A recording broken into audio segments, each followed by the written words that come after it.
I want to tell you about a 49-year-old woman who bought 38 acres of burned land in the southwest corner of New Mexico, and what I watched her do with it from my side of the fence over the next 5 years. My name is Harlan Swick. I am 73 years old now, and I have been running cattle on a low-rise in Hidalgo County for going on 50 years. My kitchen window faces south. From it on a clear morning, which is most mornings out here, I can see the entire southern slope of what used to be a piece of marginal grazing land that nobody had been able to use since a low ground fire came through in 2003. I have eaten breakfast at that window every morning for the better part of a decade without once thinking much about that slope.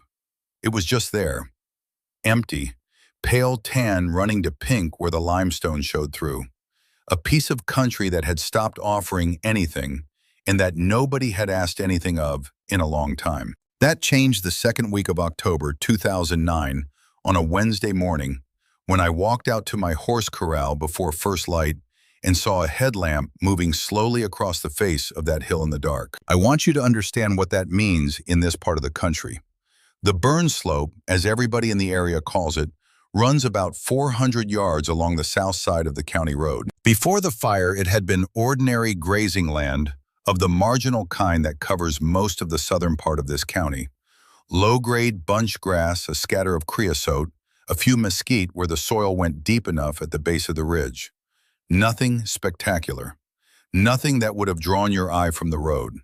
The kind of ground that a rancher puts stock on because he has it, and because something is better than nothing, even when the something is a piece of ground that never carried more than 2 or 3 cow-calf pairs at a time without putting weight on them. The fire of 2003 had come through in April, a slow-moving ground fire during a dry spring that had burned off whatever thin grass cover existed and left behind a surface of pale, limestone-heavy soil with a fine layer of black ash that the first monsoon rains of that summer had washed into the cracks and the channels between the rock fragments. After the fire, the slope had sat empty. The grass had not come back, or not in any useful quantity. Without the grass, what little topsoil there was continued to blow and wash. By 2009, the surface was pale and hard, the limestone showing through in long, irregular patches, like the hide of something very old. It looked from the county road like a piece of ground that had given up on itself, which is exactly what most of the people who drove past it believed. But that is the view from the road, and the road is not the slope. 40 acres of low-grade quiche soil over a limestone shelf, south-facing exposed to the sun, from dawn until the last light dies, behind the Peloncillo Mountains to the west. There is nothing out there before first light. There is no reason for a person to be out there before first light, not on that piece of ground, not in early October, not in any season I could name. The last time anyone had done anything with that ground was in 2001, when a man named Tolliver Briggs had tried to run a small herd of Angus cross cattle on it and had given up after 8 months when the cows came off the slope looking hollow, their ribs beginning to show through their hides. Before Briggs, it had been the Ketterman family who had run sheep on it in the late 1990s, with similar results. And before that, a man named Dix O'Meara, who had planted a test plot of dryland wheat that came up 3 inches, yellowed, and died in June. The slope had a reputation that accumulated over time, the way bad reputations always do. One failed attempt stacked on another, until the whole history of the place was a kind of warning that everyone in the county understood without needing to be told. When I saw that light, I did not go back inside. I stood at the corner of my corral with a tin cup of coffee, and I watched. The light was not searching. That is the first thing that told me something was different. When a person is lost or disoriented, or simply exploring unfamiliar ground in the dark, their light moves in short arcs. It hesitates. It swings back. It circles. This light moved in a single, steady line from one end of the slope to the other, then stepped upward, perhaps 18 inches, and began again from the opposite side. It was the movement of someone executing a task they had already mapped in their mind before they set foot on the ground. Not exploring, not discovering, completing. There is a difference in those movements that you can see even at 400 yards in the dark if you have spent enough years watching people work and learned what the body shows when the mind is settled on something. I watched for 20 minutes. The light kept its rhythm the entire time, never wavering, never pausing for longer than the few seconds it took to move between the end of one contour row and the beginning of the next. I counted the step-ups I could see, 6 of them in the 20 minutes I stood there, which meant at the pace she was moving that she had been at it for some time before I came out at 5:15. She had started in the dark before I was awake. I have ranched this county for 50 years, and I can tell you that nobody starts work in the dark on a piece of ground they do not believe in. You start in the dark because you have calculated that the dark is the time you need to use, and you have made that calculation because you know exactly how much you need to do and exactly how long each part of it will take. The dark was not an obstacle to her. It was part of the schedule. By the time I went on with my morning, the sky had begun to go gray-orange above the Pyramid Mountains to the east, and I could see in that first thin light a figure in dark work clothes moving in a slow and deliberate rhythm across the face of the hill, bending, straightening, moving on. No pause between the movements, no looking up at the sky or back at the road, no sign that the work was hard or that it was easy. Just the steady, unhurried forward motion of someone who has decided how long a thing will take and accepted it entirely the way a craftsman moves when the decision to do the work has already been made, and all that remains is the doing of it. I found out her name later that week, Winifred Crail, 49 years old, though she looked younger from a distance and older up close, the way people do when the outdoors has gotten into their skin without the vanity getting in the way. She was lean and average height, with dark hair gone silver early at the temples, and she had the posture of a person who has spent decades standing at a lectern or a chalkboard and learned to hold themselves straight out of habit rather than effort. She wore work clothes that were clean but not new, the kind of clothes a person buys for durability and wears until they earn replacement, with no particular concession to appearance beyond cleanliness. She had taught earth science at a high school in Las Cruces for 22 years. Her husband, Thomas Crail, had died of pancreatic cancer in May of 2006. I would learn the details of Thomas's illness slowly and in pieces over the course of several years, not because Winifred was secretive about it, but because she talked about him the way people talk about something that is still active and present in them, not as a completed story, but as a continuing fact. Thomas had been a civil engineer. He had worked for the same firm in Las Cruces for 18 years, designing drainage systems for the irrigation districts of the Mesilla Valley. Quiet, technical work that did not make the newspaper, but that kept fields from flooding and crops from drowning year after year. He had been the kind of engineer who visited every site he designed for, who came back after the first significant rain to check whether the water moved the way he had designed it to move, who kept notes on what worked and what required adjustment, whose solutions lasted longer than the industry average because he had tested them against reality rather than simply against the model. He and Winifred had met at the University of New Mexico in the fall of 1979 in a geology survey course they had both enrolled in for different reasons. She was there because she was a science student who had taken every Earth-related course the university offered and was working through the elective list with systematic determination. He was there because a drainage project he had been assigned the previous year had involved a subsurface limestone formation that his standard training had not adequately prepared him for, and he had decided to educate himself more thoroughly. They had sat in adjacent rows for a semester and debated the professor's conclusions about alluvial deposit patterns in the Rio Grande watershed for the better part of the fall. And by the time the course ended in December, they had decided to continue the conversation. They had been married for 25 years when he died. 25 years of two careful people building a life together with the same methodical attention to what actually worked that each of them brought independently to their own work. No drama in those years as far as I could tell from what Winifred shared and what she did not share. The ordinary accumulation of a life, the house on the north side of Las Cruces, the two children who were grown and scattered by the time Thomas got sick, the long companionship of people who have chosen well and know it, and do not require it to be more complicated than that. He had been diagnosed in January of 2006 and dead by the following May, 4 months and 12 days from the first scan to the last morning. The illness was fast in the way that kind of cancer is sometimes fast, a speed that does not allow the gradual preparation that slower diseases offer, a speed that takes a life and takes the person living it before either one has time to finish. Winifred had been with him through all of it, driving him to Albuquerque for treatments, managing the paperwork that illness generates, the way illness generates everything else, doing the 1,000 invisible things that the person beside the bed does that never appear in any record of what happened. After Thomas died, Winifred had sold the house on the north side of Las Cruces, paid off what remained of the medical bills, and used what was left to buy this piece of burn slope that nobody else wanted. The county had taken it for unpaid taxes from the previous owner and put it up at auction in late August of that year. She paid less for 38 acres of New Mexico land than you would pay for a used pickup truck in decent condition. The man who had owned it before her had let it go for taxes after 3 years of not knowing what to do with it.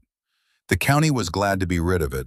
3 separate operations had failed on it in the previous decade. It was the kind of piece that appears in county records without comment, the kind that nobody argues over at auction and nobody misses. On the morning I first saw her working, she was carrying a dibble bar. That is not a common tool in Hidalgo County, or in most of the American West, or in most of American agriculture in the 21st century. It is a simple thing, an iron rod roughly 3 feet long, pointed at the bottom and fitted with a T-handle made of hardwood. Its purpose is singular. It punches clean planting holes in hard or rocky ground without disturbing the surrounding soil structure. It is the kind of tool that solves one specific problem better than anything else ever designed to solve it, which is why its design has not changed in nearly 200 years. You could put a photograph of one next to a diagram from an 1820 agricultural manual and find no meaningful difference between them. The tool is finished in the way that only tools designed for a single eternal purpose become finished. Winifred's dibble bar had belonged to her uncle, a man named Bo Vargas, who had grown up in the Mesilla Valley and kept a kitchen garden his entire life, growing peppers and squash and several kinds of dried beans in a half-acre plot behind his house outside Hatch, until he was 81 years old. He had given her the dibble bar when she was 12, telling her it was better than a stick and less likely to break. The iron was worn smooth where her hands gripped the handle, the wood of the T-handle dark from decades of use, worn to the exact shape of the hands that had held it before hers, and then worn again to the shape of hers. She drove a hole, dropped something into it from a small canvas bag at her hip, pressed the soil back over it with the heel of her boot, and moved on. 6 inches, another hole. 6 inches, another hole. The rhythm of it was the rhythm of a person who has done something enough times that the body knows it before the mind gives the instruction. The rhythm of practiced work that has become so familiar, it no longer requires conscious direction. I watched her for the better part of that first morning from different positions on my property. Not from nosiness. I am not a nosy man and never have been. It was the thing that keeps a rancher watching the horizon even when nothing appears to be happening, because in this country something usually is, and the something is almost always in the detail rather than the broad view. The temperature had climbed into the mid-80s by noon, which is what the high desert does to you in October. Cold enough at first light to bite at the back of your throat and make the horses blow steam from their nostrils in the corral. Hot enough by midday to drive the lizards into the shade of every rock they could find and make the air above the limestone shimmer at a distance. She did not stop for the heat. She had a gallon water jug weighted down at the bottom of the slope with a piece of pale limestone she had pulled from the ground itself. and she came down to it perhaps once an hour, drank standing up with her eyes still on the rows she had been working, and went back. She did not sit. She did not eat that I saw. She worked until the lights started going long and red around 6 in the evening, then covered her canvas bags with a tarp, held down with stones, and drove away in an old Ford pickup that had seen better decades. That evening, Cobb Weathers called me. I should tell you about Cobb because he matters to understanding what happened in this county over the following 5 years. Cobb is not a man who makes up his mind casually or changes it easily once he has made it up. He had been watching that burn slope since the day of the fire in 2003 from the opposite side of the county road where his own cattle operation runs, and he had watched it with the particular attention of a cattleman who is always assessing neighboring ground the way you assess water and pasture and any other resource that might become relevant. He had watched the Briggs cattle go thin on it. He had watched the Ketterman sheep come off it looking hollow. He had watched O'Mara's wheat die in June. He had watched the Bureau of Land Management assessors walk it once after the fire and file a report and not come back. He had watched 3 owners fail to pay taxes on it and let it go to the county. Cobb Weathers had more information about the burn slope than almost anyone else in Hidalgo County, and all of that information pointed in the same direction. The conclusion was available to him, and he had reached it long before Winifred Crail drove her first stake into the ground. Cobb runs cattle on the east side of the county road, directly across from her place. He is 62 years old and has been in this county his entire life, the son of a man who was the son of a man who had worked this same ground and understood it in the practical and unsentimental way of people who have depended on a piece of country for 3 generations. When Cobb speaks slowly, which is always, it is because he is choosing his words, not because he is uncertain of them. He told me he had driven past her around 3 in the afternoon and seen her on the slope with what he called a strange iron and a bag. He said he had tried to think of a polite way to say what he was thinking and had decided there was not one. I asked him what he was thinking. He said, "Harlan, she is going to kill herself working ground that has not come back in 12 years. Somebody sold her a bill of goods." I told him I did not know yet. He said, "Well, I do." We left it there. But Cobb had driven past her at 3 in the afternoon. I had watched her since before first light. There was something in her work that his phone call could not account for. I had watched enough people work bad ground in this county to know the difference between someone trying something and someone executing something. The difference is visible in the posture, in the quality of attention, in whether the body shows the hesitation of a person who is uncertain of the outcome or the settled focus of a person who has already resolved that question and moved on to the work itself. Winifred Crail was executing. The thinking was finished. She was in the physical stage of a process that had begun somewhere else, in some other room, in some other season entirely. 3 days later, Owen Fogum came up my drive to return a hydraulic jack he had borrowed the month before. Owen runs a small operation about 3 miles south of my place and has done so since his father handed it to him in 1987. He is a quiet man who says what he means and means what he says, and has never, in 30 years of being my neighbor, said anything he was not prepared to back up. He stood on my porch with the jack in one hand and his hat in the other and looked down at the burn slope without saying anything for a long moment. Then he said, "Harlan, what in the hell is she doing down there?" I told him, "Saffron." He looked at me. "Saffron, yes. On the burn, yes."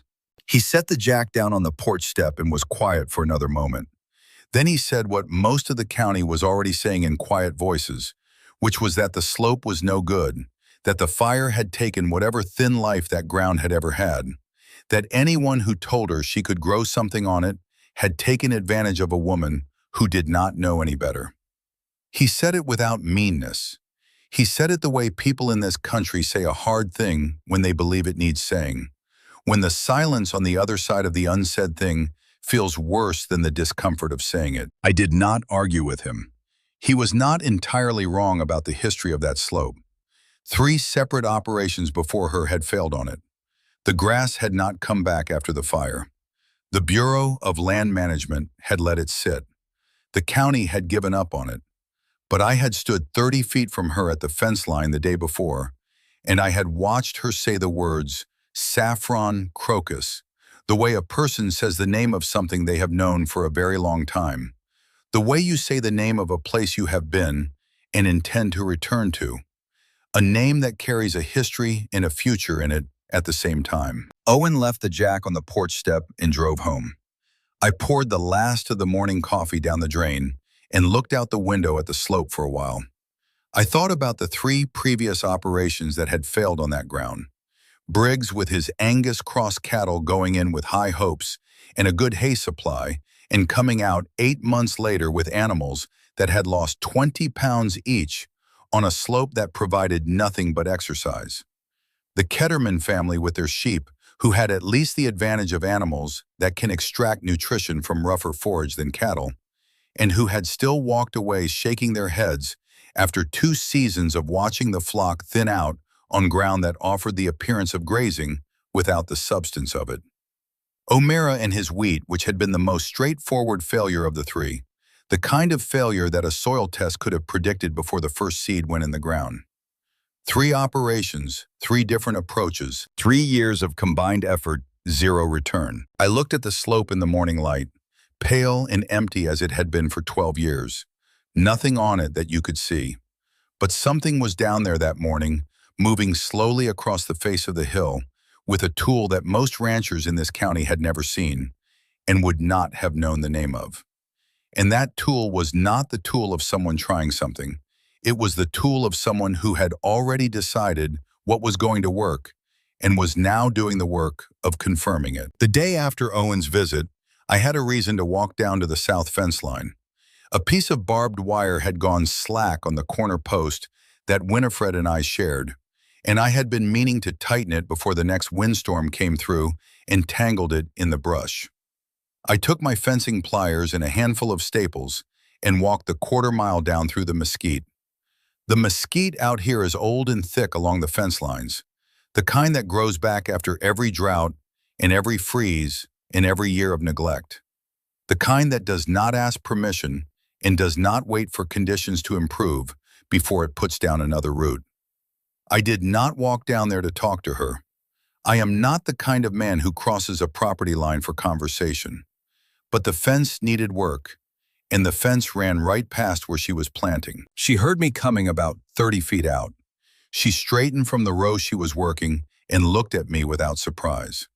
The way a person looks at something they have already accounted for, something they had penciled into the schedule for the day, and simply waited for it to arrive. I told her I was her neighbor to the north. She said she knew. Her voice was lower than I expected and steady with a faint accent that took me a moment to place. Later, I realized it was the way people from the Mesilla Valley sometimes speak a little Spanish, folded into the English without anyone making a point of it, the way a river folds into another river and keeps moving without changing its name. I asked her what she was planting. She said, saffron crocus. I had nothing to do with that information for a moment. I knew what saffron was in a general way.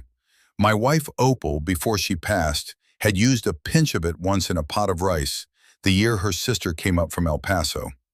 I remembered that the small jar of it had cost something close to $40 at the spice counter in Las Cruces, and that Opal and I had laughed about it at the checkout counter because the threads inside looked like dried red lint from a sewing kit, and it seemed impossible that something so slight could cost so much, or mean so much to the people who cooked with it.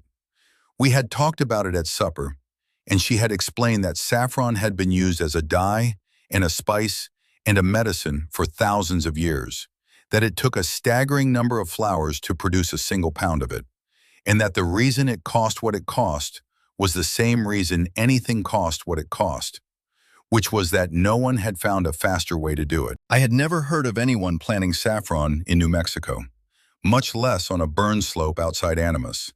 I told her so. She nodded the way you nod when someone says something polite, and expected a nod that acknowledges the remark without inviting a debate. Then she asked me what I thought the limiting factor would be for saffron in this part of the state. I thought about it. I said the heat, probably. And the lack of water. She nodded again. She said the heat was actually the asset.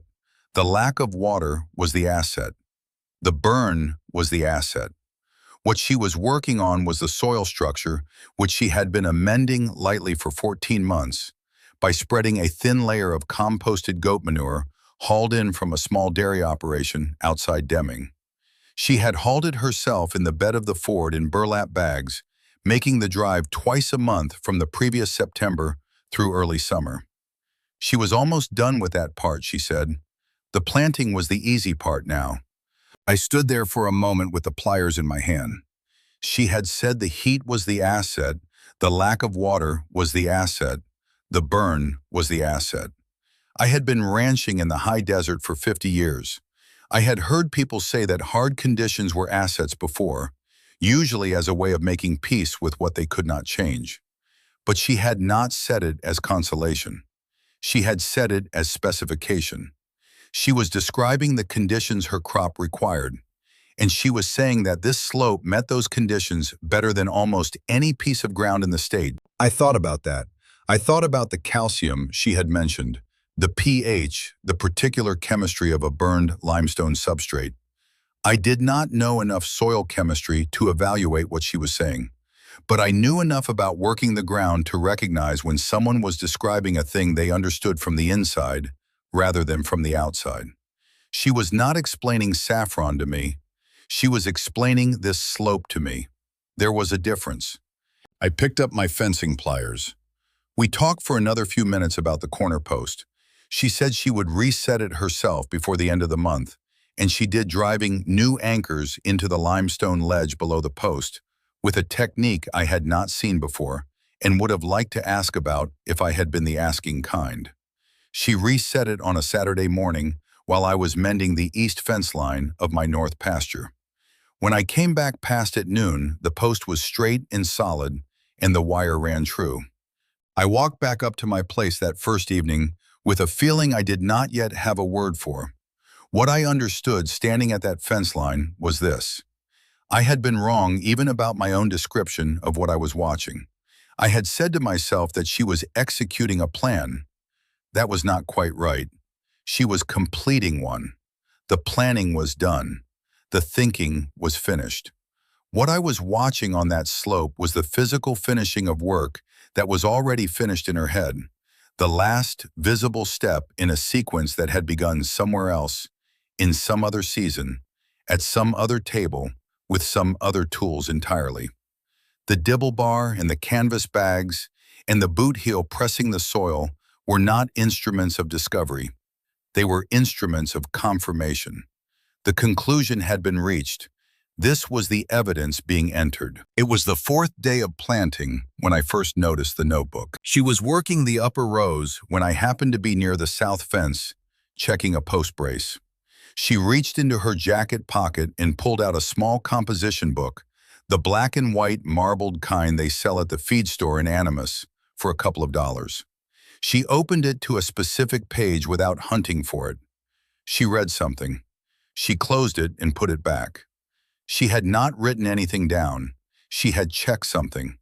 There was a difference between those two things that I want you to hold on to, because it matters to understanding what she was doing on that slope and why it turned out the way it did. The way she handled that notebook was not the way you handle something you are building. It was the way you handle something you built a long time ago and are now using as a reference. She knew exactly what page she needed. She opened to it in one motion, the way you open a book you have opened to the same page many times before, and the spine has learned to fall there on its own. She verified something against what she saw around her and put it away without marking or annotating.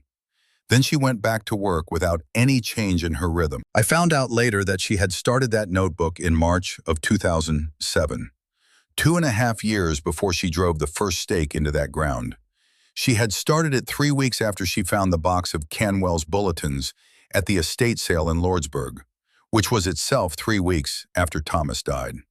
The timing of those events mattered in a way I would not understand for several more years. Thomas had asked her what she was going to do next.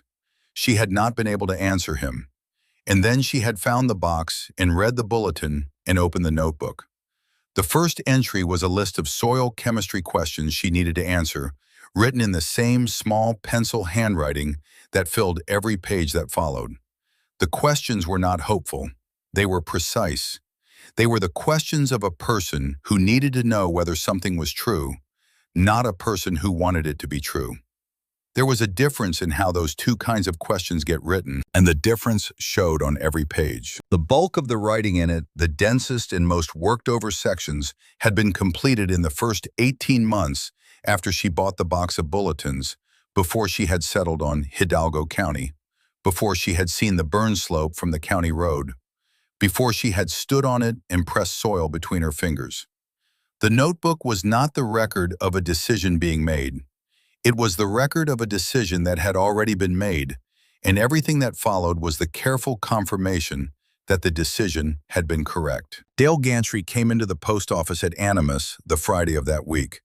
I was picking up feed catalogs and a package for my daughter Iris, who was living in Albuquerque by then, and who sent packages down regularly with things she thought I might be running low on. Dale is 58 years old and has been buying and selling land in Hidalgo County for going on 30 years. He has a broad face and a way of holding himself that suggests comfort with every room he enters, the ease of a man who has not been surprised by circumstances in a long time. He is not a bad man, but he is a careful one, and he is careful in the way that makes you pay attention to which direction his attention is moving, because the direction always means something. He stopped beside me at the counter as if the stopping were accidental. He asked about the fence line on the south property, the kind of neighborly question that, in this country, is usually just a question.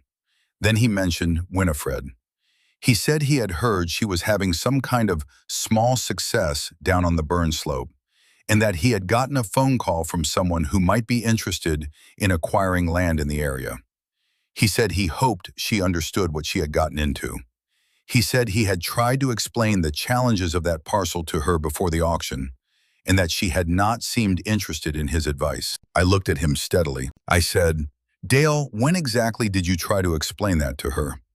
He smiled the way a man smiles when he has been caught in an imprecision and is not especially bothered by it. The smile of a man who knows that most imprecisions go unchallenged and is mildly amused when one does not. He said he could not remember the exact details. He said he just hoped it would work out for her. He left before I did. I watched his truck pull out of the lot onto the county road.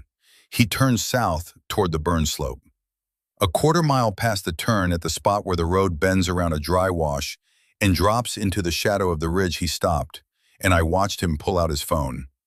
I could see him from where I stood beside my own truck, the phone against his ear, his window facing the slope. I did not know who he was calling, but I noted the direction, and I noted the timing, and I thought about what I knew of Dale Gantry over 30 years, which was that he did not make phone calls from roadsides without reasons, and his reasons were rarely the ones he mentioned out loud. That evening, I drove down to the slope at dusk with 2 jars of salsa my daughter Iris had sent from Albuquerque, more than I could use alone in a season. It was an excuse, and both Winifred and I knew it was an excuse, but she accepted the jars across the fence line without ceremony and asked if I wanted to come up and see something. Her house was a small adobe a quarter-mile west of the slope. 3 rooms, flat roof, the kind of structure that had been someone's line shack in 1950 and someone else's weekend cabin in 1980, and had been sitting empty for 15 years by the time she bought it, along with the land. She had put a new tin roof on it herself the summer before, working on weekends from the end of April through mid-July, going up before the heat came in and coming down when it did. The work showed the way good work shows on old buildings, not a renovation, more like a rescue. Everything's still rough, but nothing failing. The adobe walls had been repointed in the corners where they had begun to crumble. The door hung true in its frame. We sat on the front porch in 2 wooden chairs facing west. The light was going that deep red the high desert gives you in October, the kind of light that makes the Peloncillo Mountains look like they were cut out of dark blue paper and set against the sky. The air had gone cold enough that I could see my own breath in the shadows, though the porch boards were still warm from the afternoon sun. Somewhere out in the brush, a cricket was working its single note over and over against the silence. Far off to the north, the lights of a ranch truck moved along the ridge road. She set the composition book on the small wooden table between us and opened it slowly. The first 30 pages were dense. Small, even handwriting in pencil, the letters formed the way a person forms them when they have been writing by hand their whole life and never lost the habit because they found use for it every day. Dates in the margins going back to March of 2007, diagrams of root systems drawn freehand, but with measurements noted in careful fractions, lists of soil pH numbers in columns, each number accompanied by a date and a location reference. Rough sketches of cross-sections showing the limestone shelf at depth, the quiche layer above it, and a thin marked line indicating the burn horizon. Tucked into the front cover were several photocopies, slightly waxy from old toner, the kind you get from a coin-operated machine at a county extension office. The edges soft from handling and repeated folding. She turned to one of them and laid it flat on the table for me to look at. It was a single page from a bulletin published in 1968. The header read, New Mexico State University Agricultural Experiment Station, Las Cruces. The author was a man named H.M. Canwell. She said his name slowly. The way you say a name you have been thinking about for years.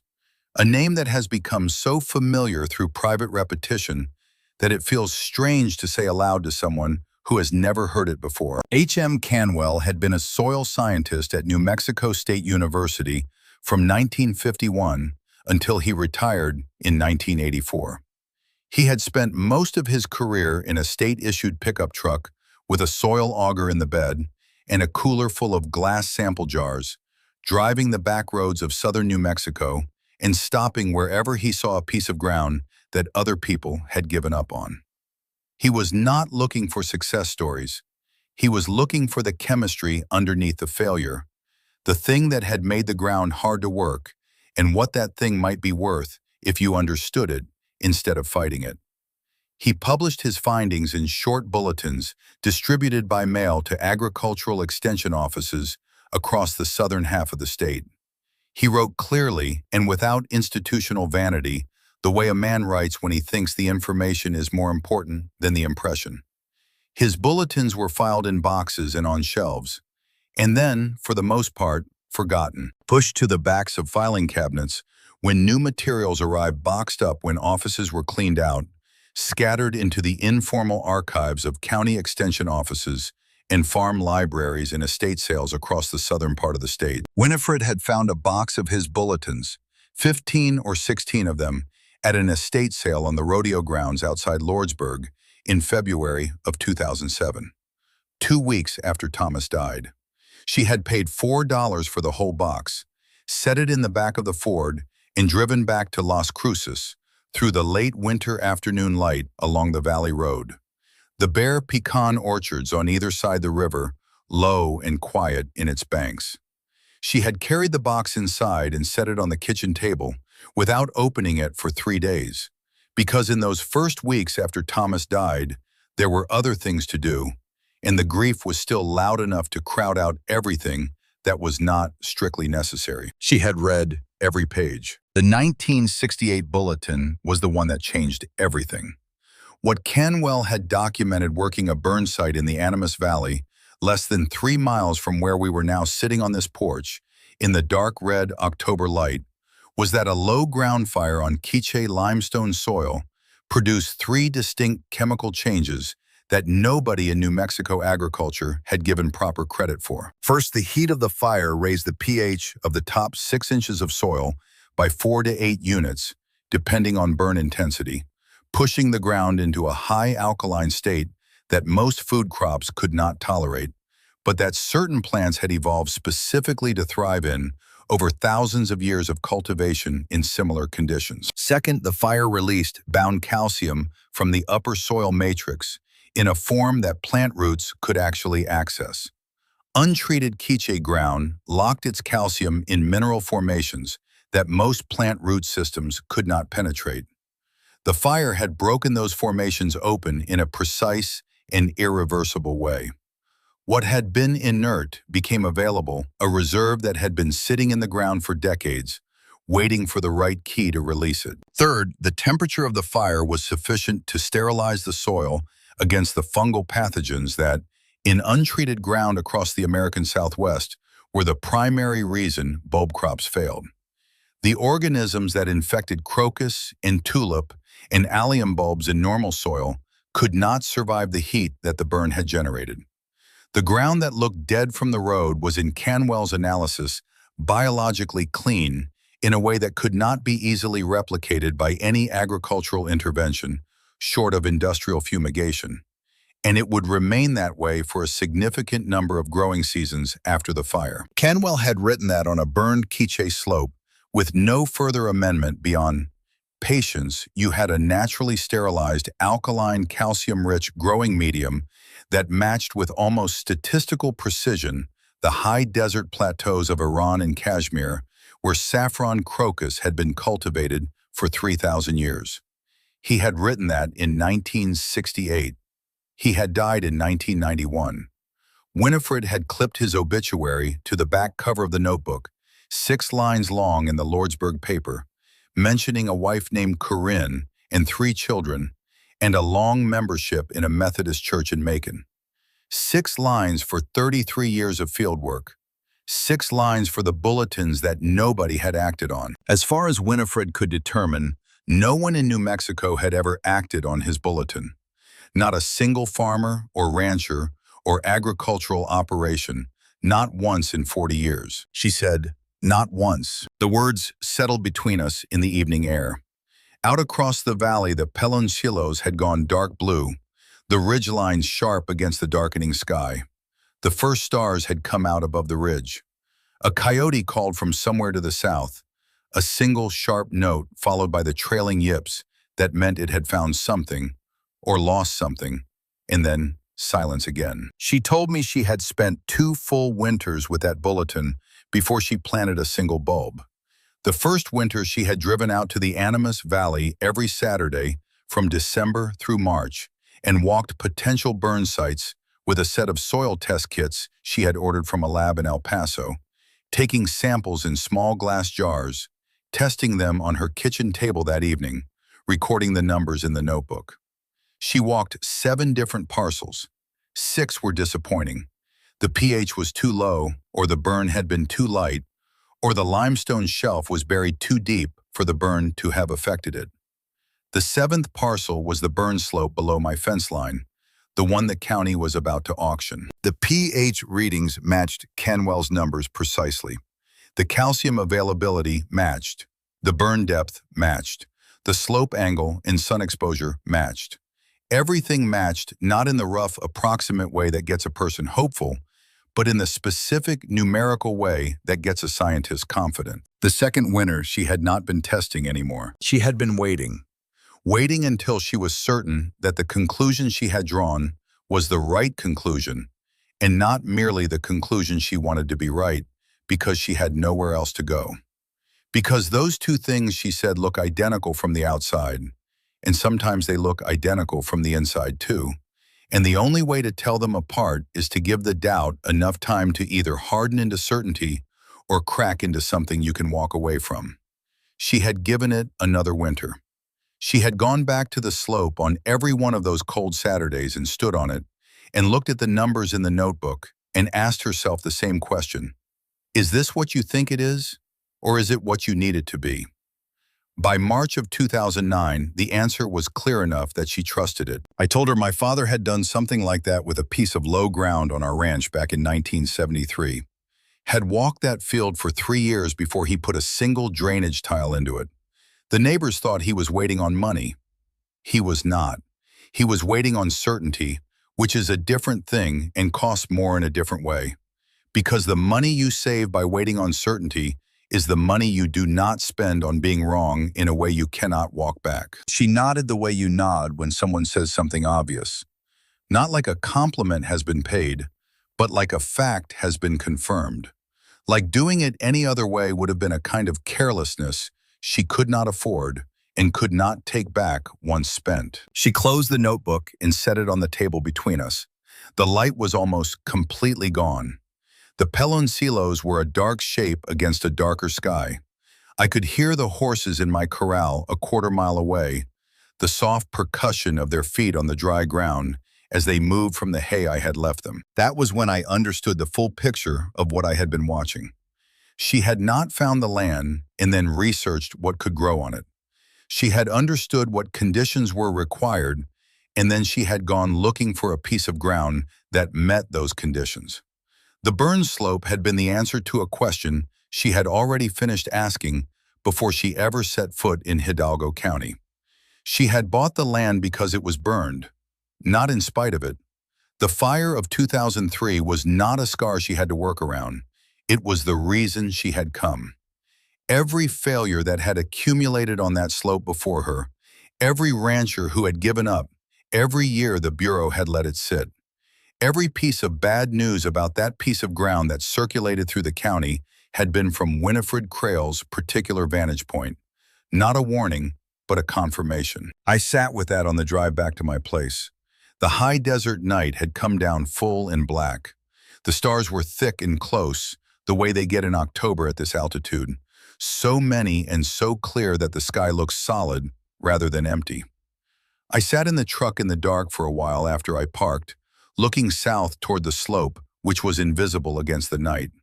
500 bulbs under that ground laid in rows that only one person's notebook could locate. 2.5 years of patience folded into a piece of country that nobody else in Hidalgo County believed was worth the price of a used pickup. The following week, on a Thursday afternoon, a county vehicle turned in at Winifred's gate. The driver was a woman I recognized, Marlis Dean, who ran the extension office for Hidalgo County out of a 2-room building in Lordsburg. 44 years old, with the careful and deliberate manner of a person who has spent 15 years managing the gap between regulations and reality in a rural county where the gap is wide, and the patience of the people on both sides of it has been tested repeatedly.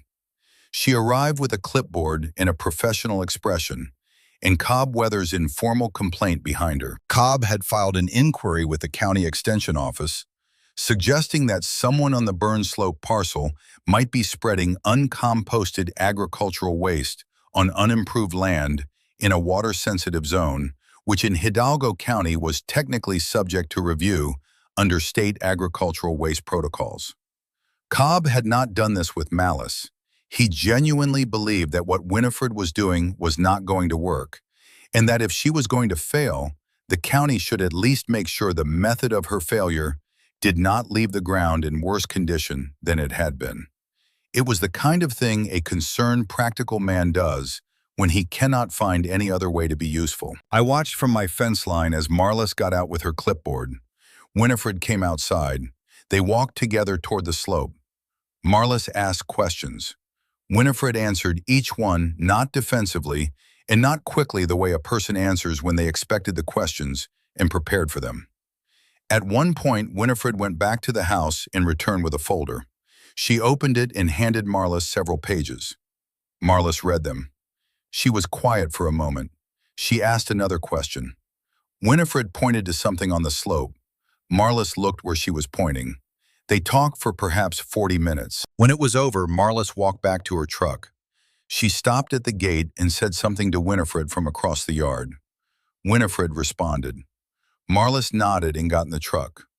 Before she pulled out, she sat for a long moment looking at the slope through the windshield. Not the look of a woman writing notes for a report. Something quieter than that. Then she drove away. Winifred walked back to the slope and picked up the dibble bar where she had left it propped against a rock. What was in the folder, I learned later, the certified soil test results, showing that the composting method met state agricultural waste standards. The deed and parcel map showing the property boundary, a printed copy of the NMSU Extension Service Guidelines on dry land bulb production, and a 1-page summary of H.M. Canwell's 1968 bulletin, annotated in Winifred's handwriting. Marlis had closed the folder and handed it back without asking for a copy. She had left with nothing she could file against Winifred, and everything she needed to understand what Winifred was doing, whether she chose to act on that understanding or not. The planting was finished by the end of the third week of October. On the last evening, I walked down to the south fence as the light was going. Winifred was covering her final row. She smoothed the surface with a wooden rake she had made herself from a piece of mesquite. From the county road, the slope looked unchanged. Burned ground, limestone showing through. The same pale emptiness that had been there for 12 years. I drove past it on my way to get feed in Animas the following Saturday. Coming back, I passed Dale Gantry's truck going the other way. He slowed as he passed the slope, looked through his window, drove on. At the turn, a quarter-mile further, he stopped, and I watched him pull out his phone. I thought about what I knew of Dale Gantry over 30 years of watching land change hands in this county. A man who had owned or brokered nearly every significant land transaction in the southern part of the county. A man who knew property values the way a doctor knows symptoms by pattern and by what the pattern changes into.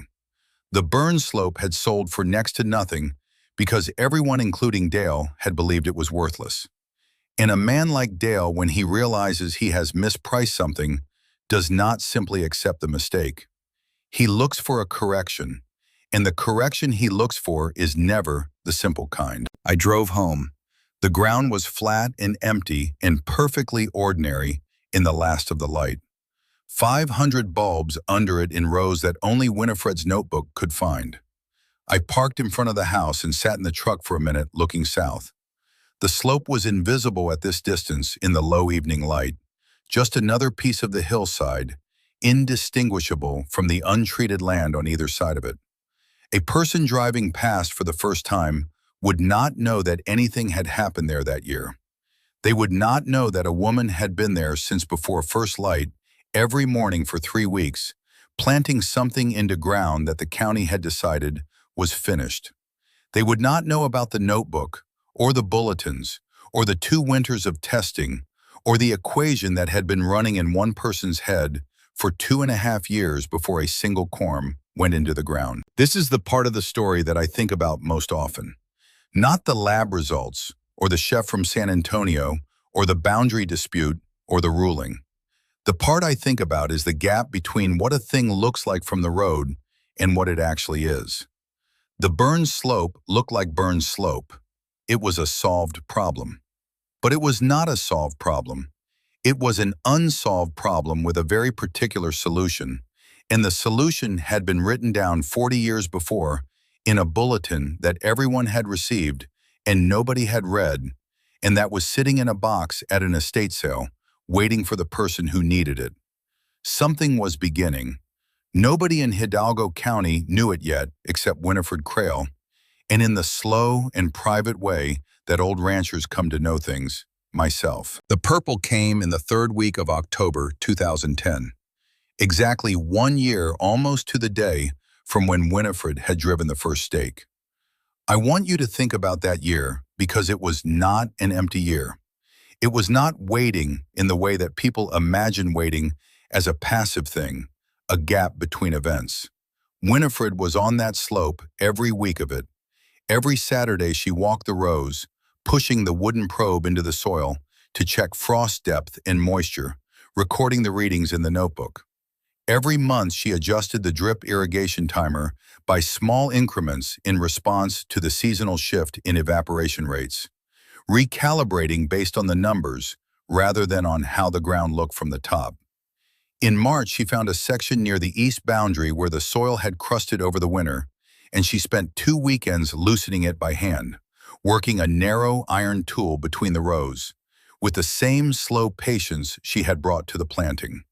In June, during the dry early summer, she found a section near the center where the drip lines were delivering unevenly, and she spent an afternoon on her knees tracing the cause to a slight mineral deposit in the line, which she cleared with a thin wire and a cup of dilute acid solution she had read about in one of Canwell's other bulletins. The slope never looked like anything was happening, but something was happening the entire time underground in the dark, in the chemistry that Canwell had described, and Winifred had verified, and the fire of 2003 had prepared.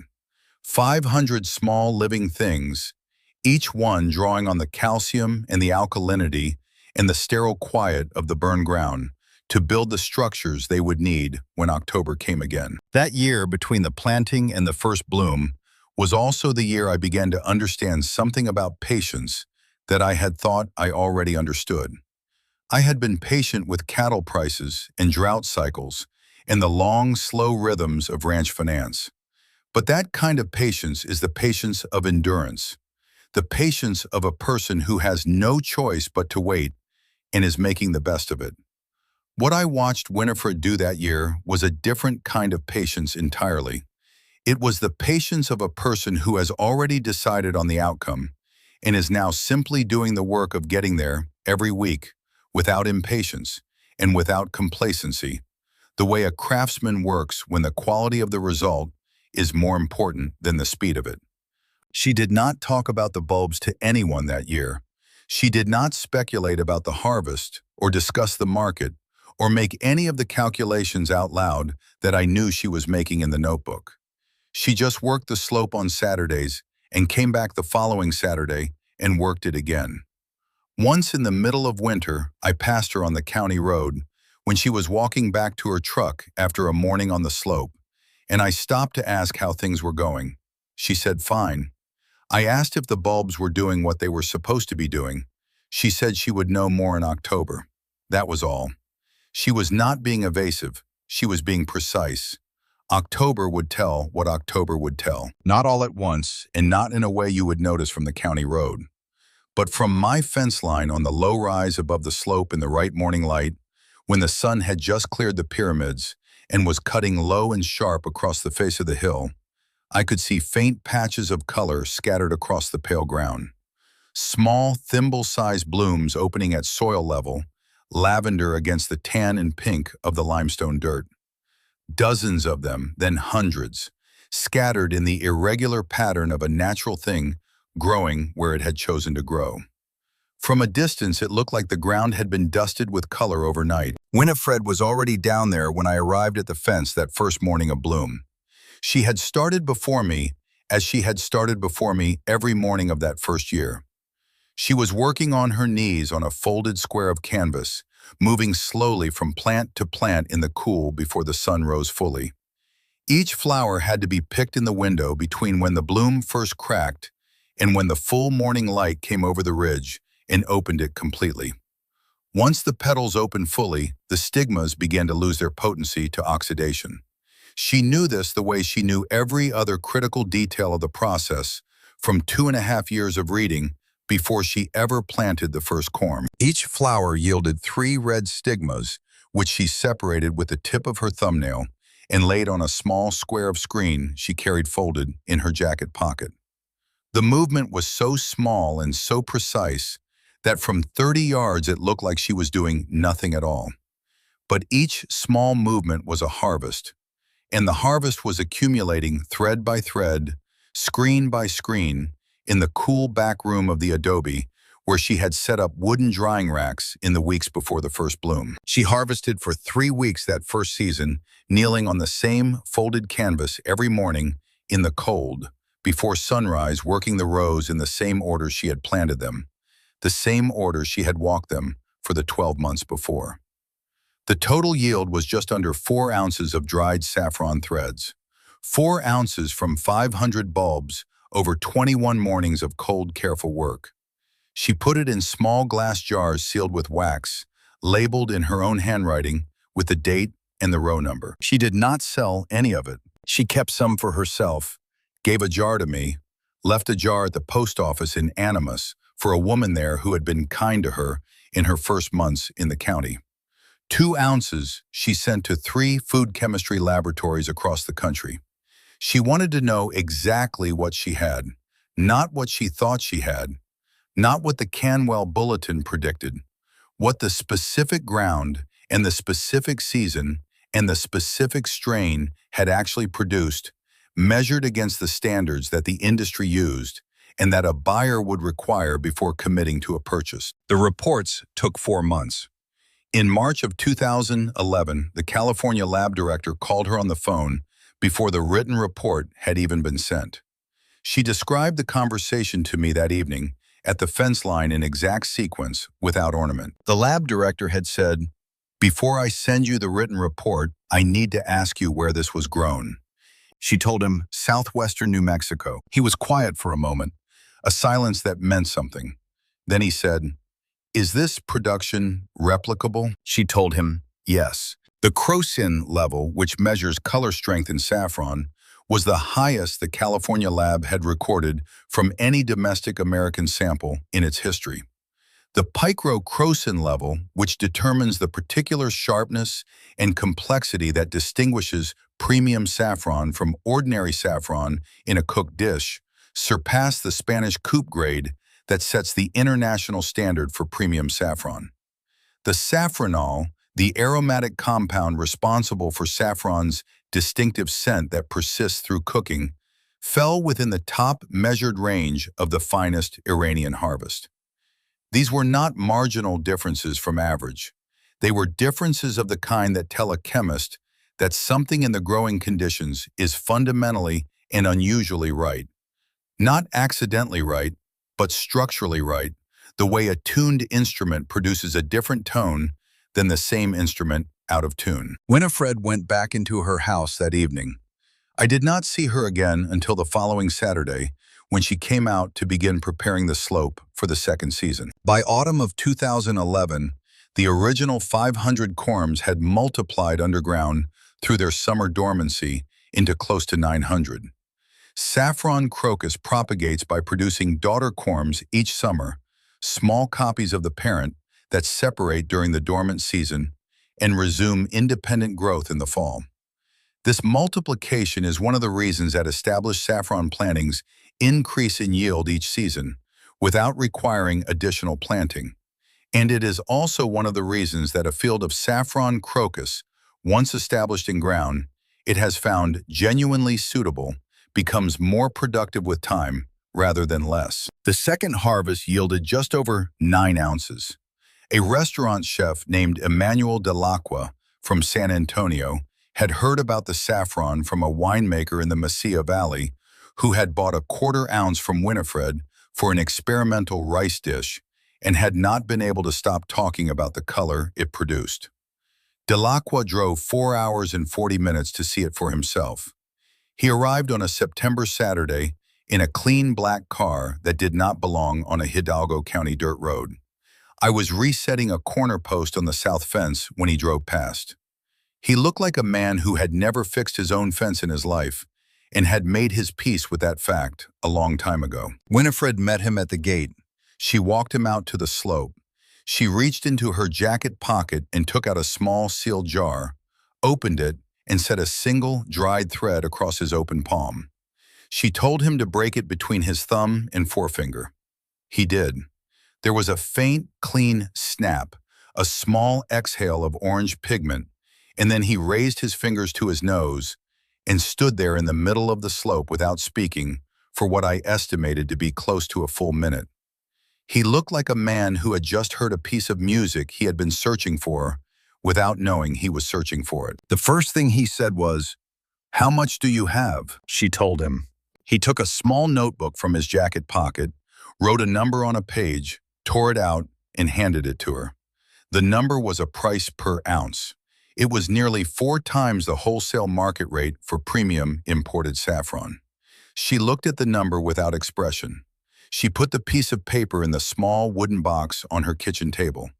I did not see her put it there, but she told me about it later that evening when I happened to drive down to return a pair of fence staples I had borrowed from her tool shed.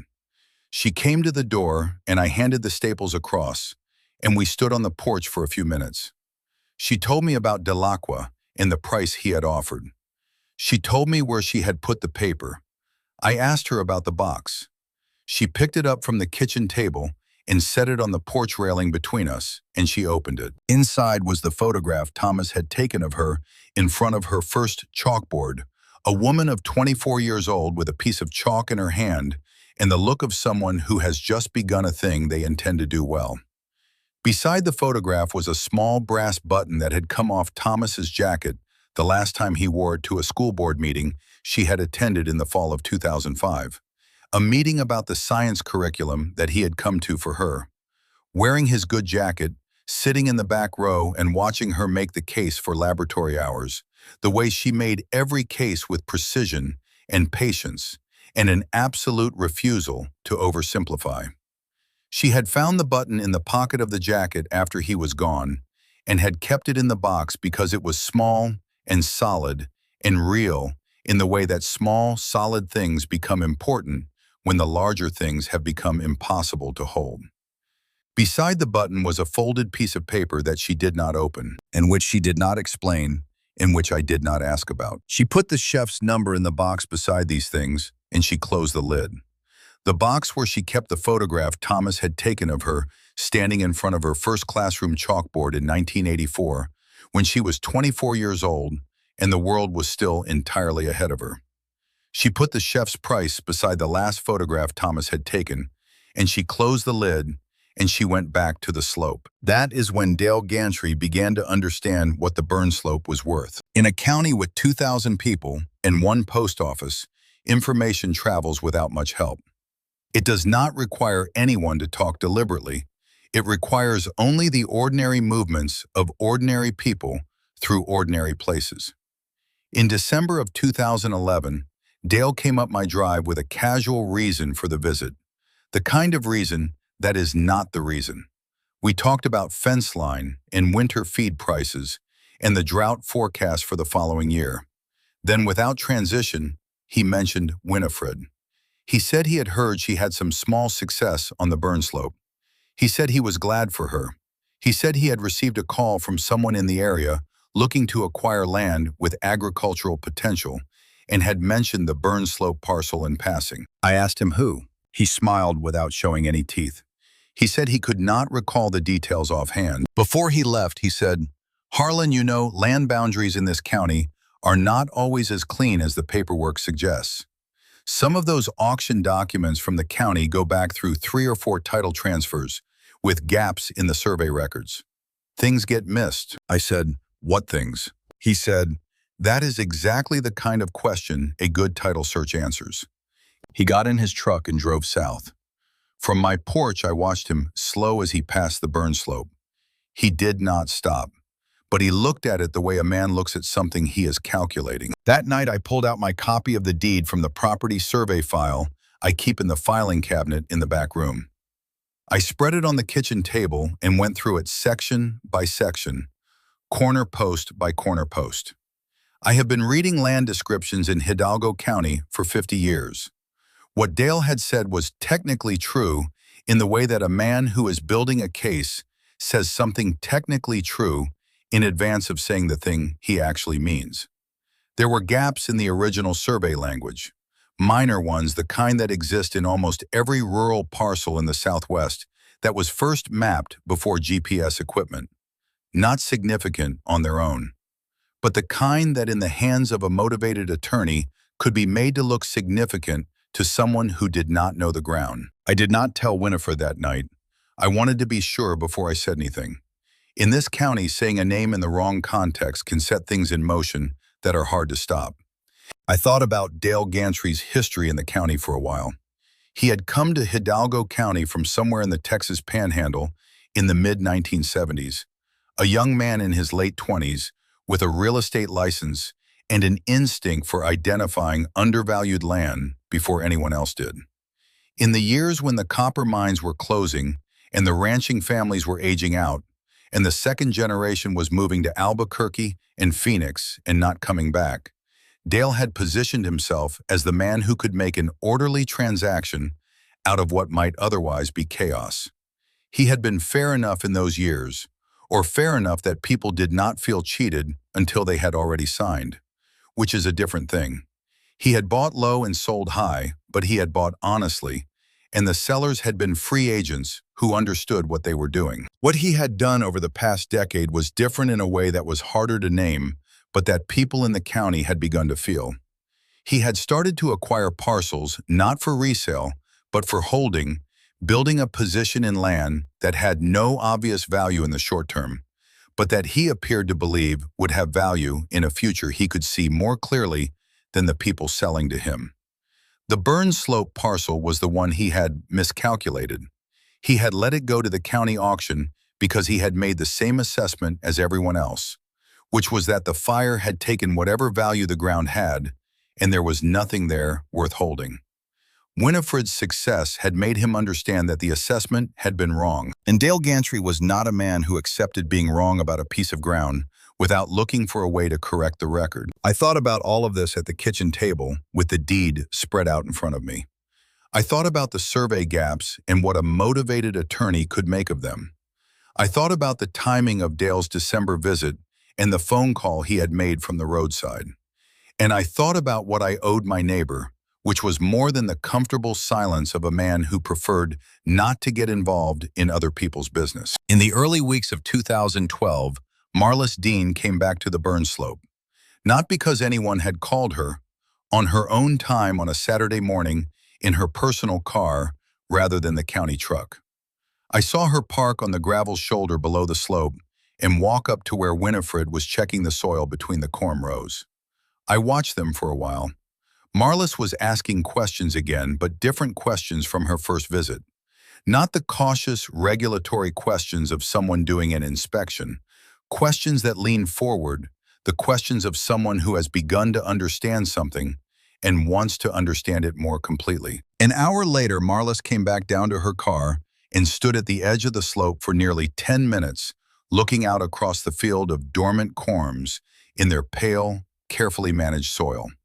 I was near enough to see her face. What was on it was not skepticism. It was the expression of a person who has just realized that something they had already written off in their private accounting of the world is not, in fact, what they had assumed it was. 3 weeks after that, Marlis called Winifred about the USDA certified organic application. I happened to run into Marlis at the feed store in Animas the week before she made that call. We had spoken before in the way of county people who see each other regularly at the same locations and have developed a shorthand for conversation. She asked me about the Burn Slope, not in the official tone of the first visit, in the tone of a person asking about something they have been thinking about privately and have decided to ask about directly. I told her what I knew, which by then was most of the story: the bulletins, Canwell, the 2 winters of soil testing before the auction, the notebook. She listened without interrupting, which was not how most people in the county listened when the subject was Winifred Crail. When I was done, she was quiet for a moment. Then she said, "I have been in this job for 15 years. I have seen a lot of people try things on marginal land in this county, and I have never once seen someone with documentation that looked like that." She meant the folder, the tabbed sections, the annotated bulletin, the soil test results that precisely matched a 40-year-old prediction. That folder was not assembled for my visit, she said. That folder was assembled because she needed it to exist, because she needed to know for herself that what she thought was true was actually true. I told her that was exactly right. She was quiet for another moment. Then she said, "I'm going to call her about the organic certification. She should have it." 3 weeks after that, Marlis called Winifred about the USDA certified organic application. The process was long and bureaucratic, requiring the kind of systematic documentation that a person running a solo operation on 38 acres does not easily find time for. Marlis volunteered to guide Winifred through it, drawing on her experience with a similar application she had processed for a pecan grower in Grant County in 2009. She began coming out on Saturday afternoons to work through the paperwork at the kitchen table. 2 women at a small table with the slope visible through the kitchen window, sorting through the forms and requirements of a federal certification that neither of them had expected to be filing when the year began. As part of that process in January of 2012, Marlis recorded precise GPS coordinates for the boundaries of the entire cultivated area of the Burn Slope parcel. She did it as a matter of documentation thoroughness, the kind of thing an experienced extension officer does because the regulations require defensible records. She did not know then why those coordinates would matter. Neither did I. Neither did Winifred. In April of 2012, I received a form letter from the Hidalgo County Assessor's Office informing me that a boundary survey dispute had been filed involving the parcel directly south of mine. The form did not name Dale Gantry. It named only the parcel number and the county filing reference. But the parcel number matched the burn slope, and the disputed boundary line, as I read it in the attached description, ran through the east central section of the property, cutting off approximately 4 acres. Those 4 acres were the center section of the slope, the most productive section, the deepest soil amendment, the most established corm density. The section that Dale's field hand had been standing near on the county road shoulder twice in the previous 6 months, with no apparent reason for being there. I drove to Winifred's that afternoon with a letter. She read it at the kitchen table. She read it twice. Then she set it down, put her hands flat on the table, and was quiet for a long moment. She looked out the window at the slope. Then she stood up and asked me if I knew a land attorney in the area she could trust. I told her about Burl Fitch in Silver City. 30 years of property law in Grant County, every variety of title dispute the Southwest could produce. I had used him twice myself. Once over a grazing lease that a neighboring ranch had tried to extend past its contracted boundary, and once over a water right that had been allocated incorrectly when a county irrigation district was reorganized in 1998. Both times Burl had done what he did best, which was to locate the original documents and measure the physical reality against what the documents claimed. And in both cases, the physical reality had been clear enough that the dispute resolved without going to trial. He was a man who did not waste time arguing about what things meant when he could find out what they were. He was also a man who had seen every variety of paper engineering the Southwest could produce over 30 years of rural property law. He had told me once over coffee in his office after we had resolved the water right that the most reliable tell for a fraudulent boundary claim was the absence of physical survey data on the claimant's side. A legitimate boundary dispute, he said, arises from genuine ambiguity in the physical record, and anyone with a legitimate claim goes out and measures the physical record before they file. A document dispute arises from ambiguity in the language of the deed because the person filing it does not want the physical measurements examined. The El Paso surveyor who had testified that the 2009 deed language could be read 2 ways had not measured anything. That was all Burl had needed to know. Winifred called him the following Monday. The summer of 2012 was the hardest season the Chihuahuan Desert had produced in a decade. The temperature exceeded 108 degrees Fahrenheit for 11 consecutive days in late July, with overnight lows that barely reached the mid-70s. Soil moisture in the upper 6 inches of every cultivated acre in the southern part of the county dropped to levels not recorded since the drought years of the early 2000s. Ranchers were selling off stock rather than watch them lose condition on dead pasture. Cobb Weathers sold 30 head in August, the most he had moved in a single season in 15 years. Other ranchers across the county were making the same calculation, hauling animals to markets that were crowded with stock from 100 similar decisions. Saffron crocus tolerates dry heat in a way that most cultivated plants do not. It was bred for it over 3,000 years of cultivation, in conditions more severe than anything the Animas Valley could produce. The corm stayed dormant through summer, and the alkaline soil Winifred was working was as close to the plant's native environment as any ground in North America. But tolerance is not immunity, and the summer of 2012 tested the outer limits of what tolerance meant in practice. She adjusted her timed irrigation to run in the late evening after the heat peak to minimize surface evaporation. She checked soil moisture every morning with the wooden probe. She walked every row. She was on the slope at first light every morning of that summer, 7 days a week, doing the work that a large operation would have divided among several people. In the first week of August, she found something wrong. In a band across the center section of the slope, about 20 feet wide, and running east to west, the soil had a different smell. Alkaline. Sharp in a way that was not the natural sharpness of Quiche limestone, but something introduced. Something that had no business being there, and that she recognized from her chemistry training as the smell of a compound that belonged in a different context entirely. She crouched down and put her fingers into the top inch of soil. The texture was different.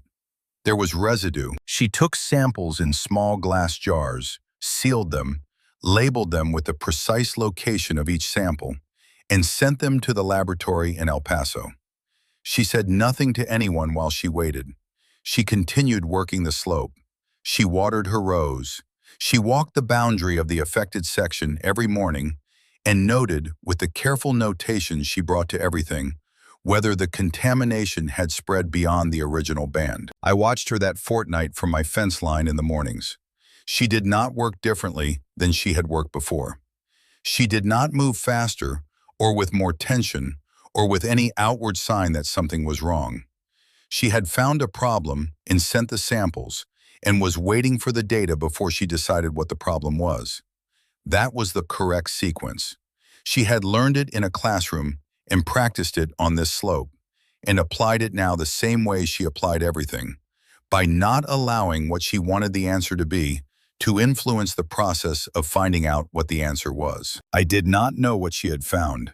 She had not told me, but I had seen her crouch down at the center section and put her fingers in the soil, and I had seen her face in that moment, and her face had told me something was wrong even before she had confirmed it.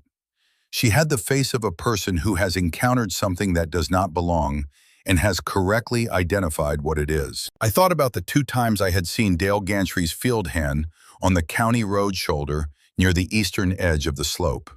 I thought about the particular position of the truck pulled well off the road and angled slightly away from the direction of traffic, the way you park when you do not want to be seen from the road clearly.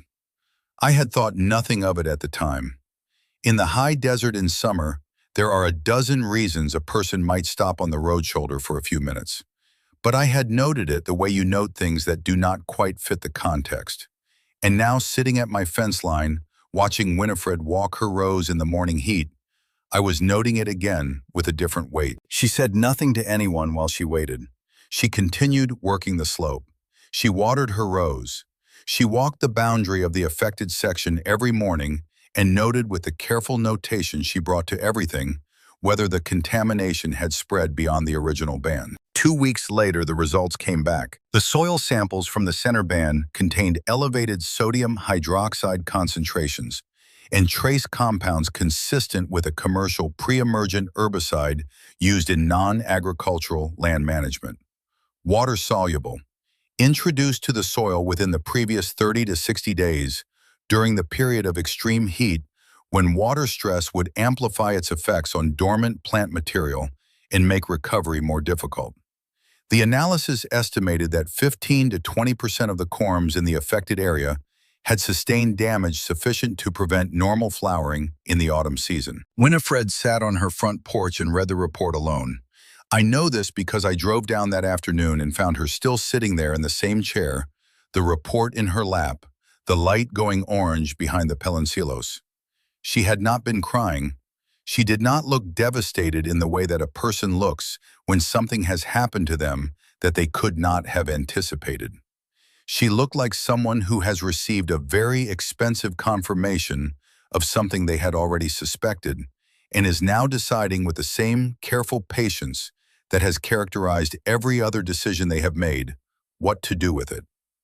She showed me the report without saying much. I told her what I had seen. Dale Gantry's field hand parked on the county road shoulder near the eastern edge of the slope, engine running, no apparent reason, twice in the previous 3 weeks.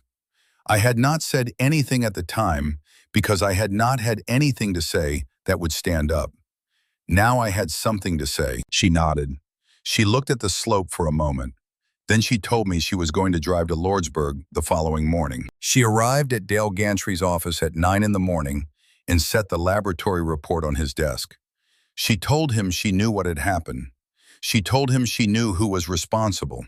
She said it without raising her voice, without any particular emphasis, the way you state a fact that you are certain of and that you want the other person to understand you are certain of. Dale told her the analysis was inconclusive. He said chemical contamination in the Animas Valley could come from half a dozen historical sources: groundwater mineral leaching from old mining operations, agricultural runoff from adjacent properties. He said he was sorry she had had trouble on the slope. He said that drawing conclusions without definitive evidence was not something he was in a position to do. She picked up the report from his desk, folded it, and put it back in her jacket. Then she said, "I planted 500 corms in 2009. Last season I had 900. By 2014, at the rate this ground produces, I will have close to 3,000. You can damage a section of what I have, but next year I will replace it and expand past it. The year after, I will be larger than I was before you started. You can keep trying, but I will grow faster than you can stop me." She walked out. She drove back to the slope and picked up her wooden probe and checked her soil moisture rows one by one, the way she did every morning. In September of 2012, Dale Gantry filed a formal boundary dispute claim with the Hidalgo County District Court.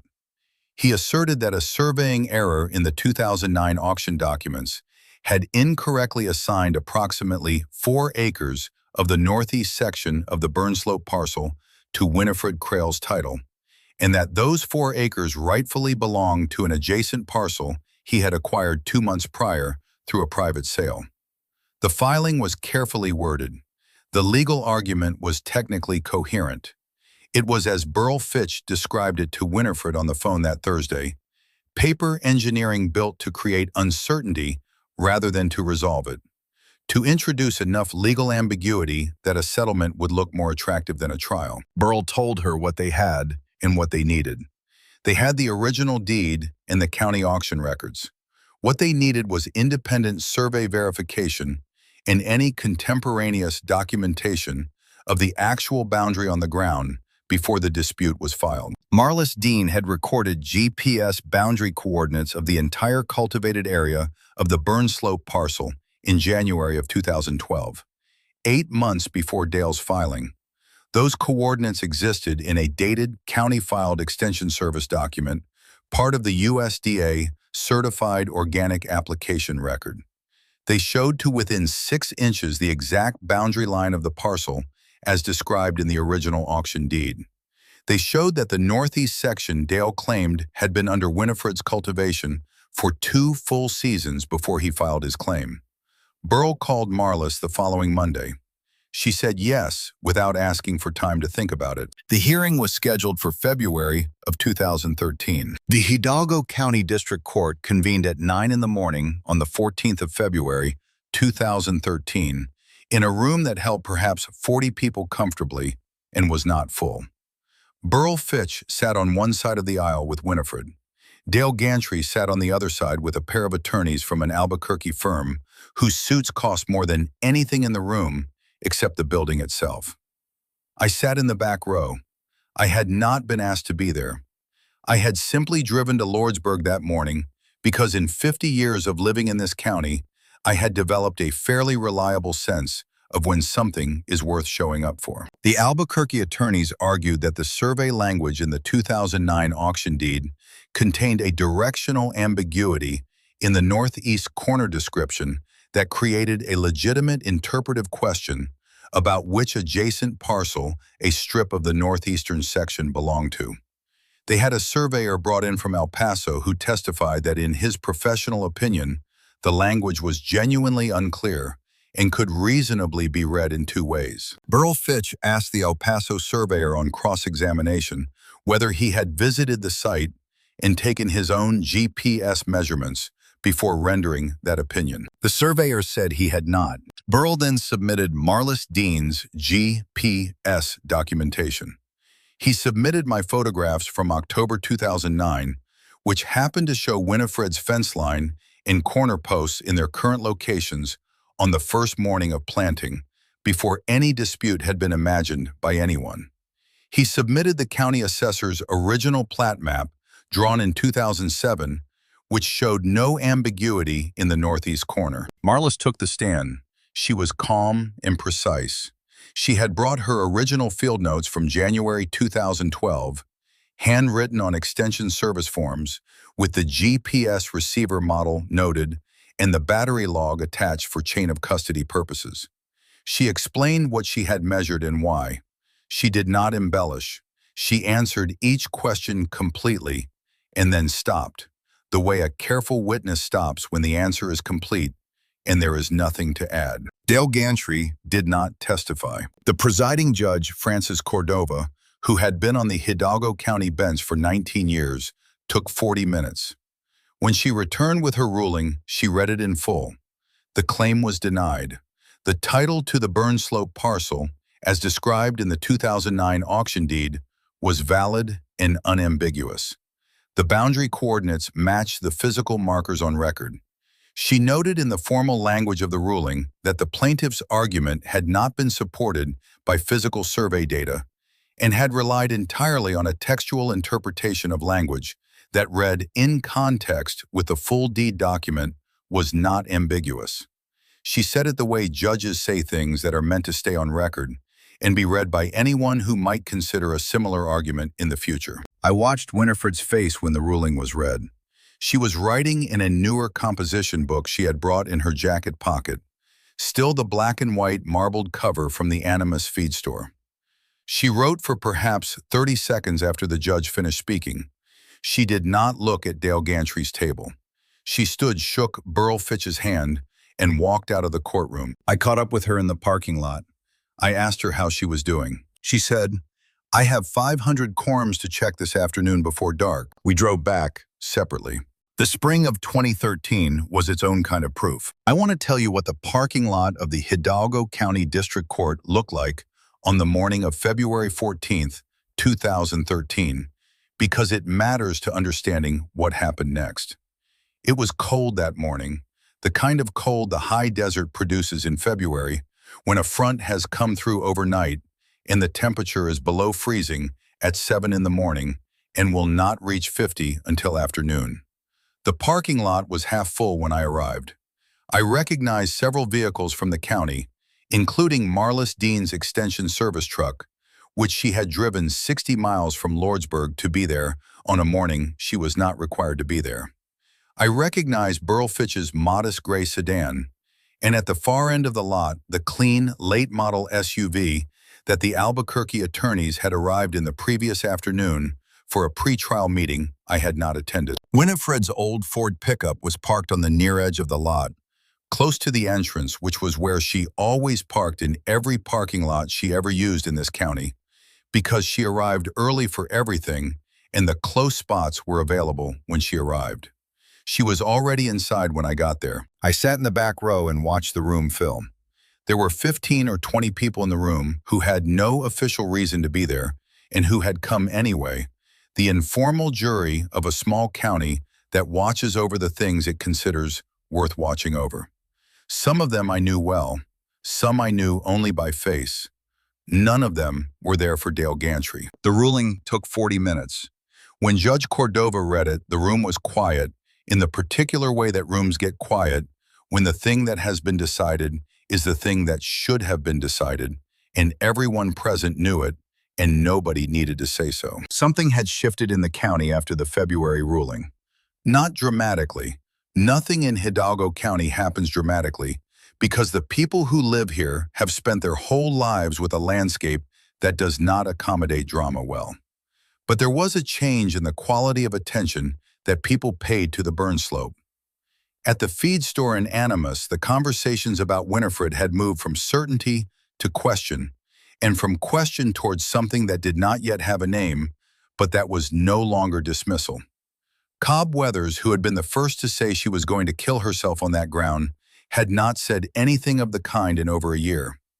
Owen Fulgham had stopped by my place twice in the fall of 2012, and both times had looked down at the slope without saying anything.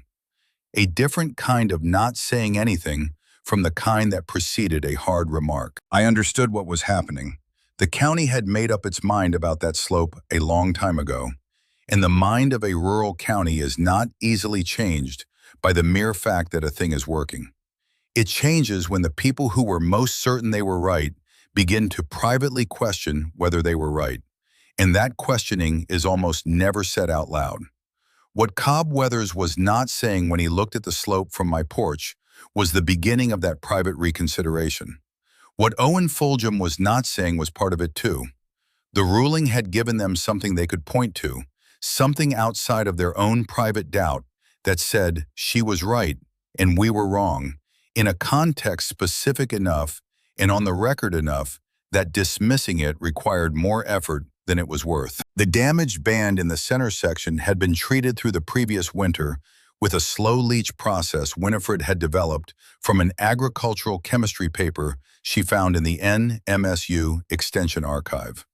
A method for reducing sodium hydroxide concentrations in alkaline soil using a series of dilute phosphoric acid applications, followed by deep irrigation cycles.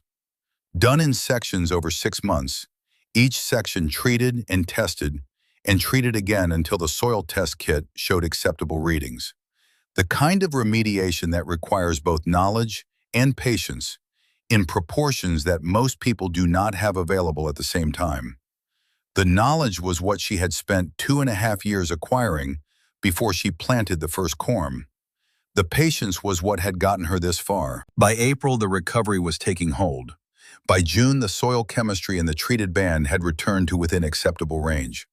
By September, she was certain the autumn bloom would be close to normal for that section. There was a 12% reduction in corm density in the treated band compared to the untreated sections. Some of the damaged corms had not recovered. They were replaced from stock she had been building in the north section of the slope, methodically one at a time, the way she had replaced everything since the beginning, with the patience of someone who has decided in advance that the work will take as long as it takes, and has made their peace with that. Marla Steen came out that July to finish the final USDA certified organic paperwork. She brought 2 burritos wrapped in foil from a place in Lordsburg and left one on Winifred's porch without comment. Winifred ate it standing at the edge of the slope, looking at the sections she was still treating.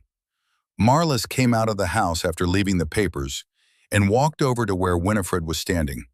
They talked for a while. I was mending a fence section about 100 yards north, near enough to see them, but not to hear what was said.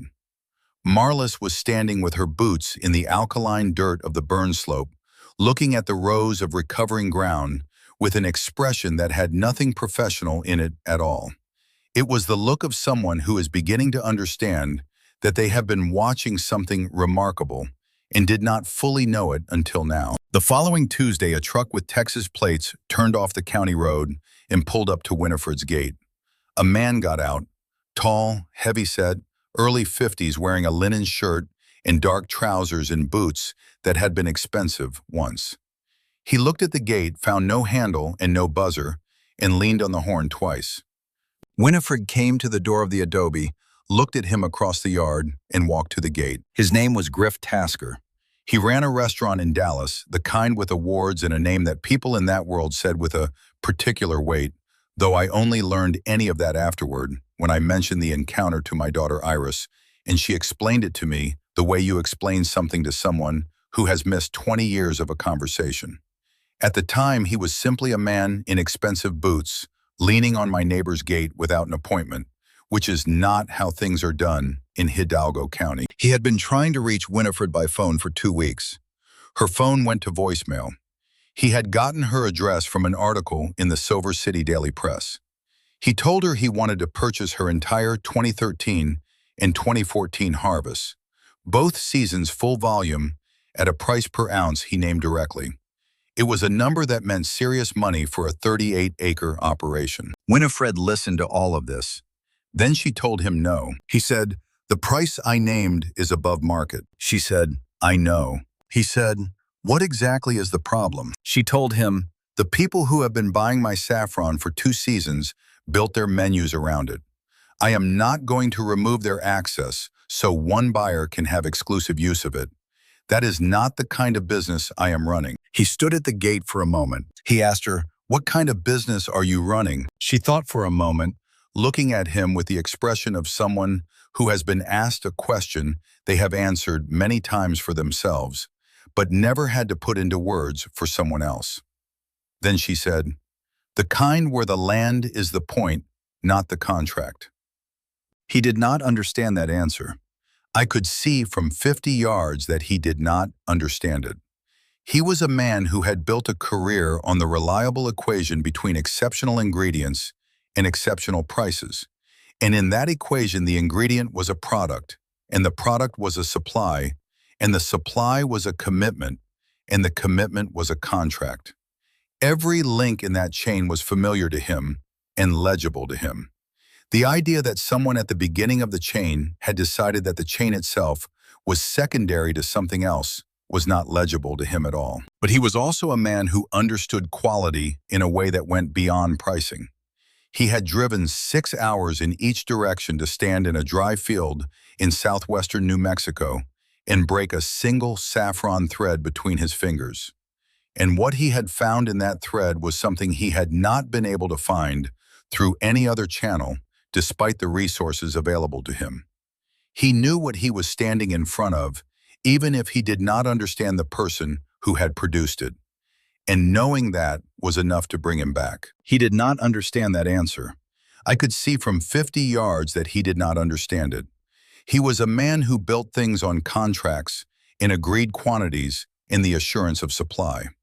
The idea that those mechanisms could be secondary to something else was not something his framework easily accommodated. But he took her number before he left. He drove back to Dallas, and 3 months later he called to ask whether there was a waiting list for the 2014 season. There was. He was on it by the end of that week. The 2013 harvest came in at 12 ounces of dried saffron, short of what the full count would have produced without the contamination event, but sufficient. The buyers from the previous season received their full allocation. The waiting list was notified of expected 2014 volumes. The Silver City Daily Press ran a follow-up piece in November of 2013. Winifred declined to be named. She declined to discuss the contamination event, the legal dispute, or anything related to Dale Gantry. She gave the reporter one quote about the soil chemistry and one sentence about H.M. Canwell. The reporter, who had come expecting a business profile, ended up writing something closer to a natural history piece. The story of a piece of ground and a body of forgotten science and the person who had connected them. It ran above the fold in the weekend section. Cobb Weathers read that article. I know because he drove past the burn slope the following Saturday around 9 in the morning and stopped on the gravel shoulder. He sat in the truck with the engine running for what I estimated was 5 minutes, looking out at the dormant slope in its November condition, pale, bare, the surface smooth from Winifred's wooden rake. Then he drove north toward town without stopping anywhere. He never mentioned it to me.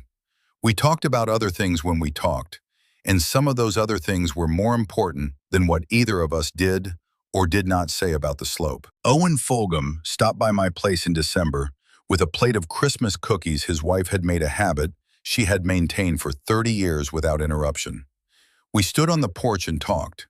He looked down at the slope without being obvious about it. After a while he said, "I heard the judge ruled on the land business."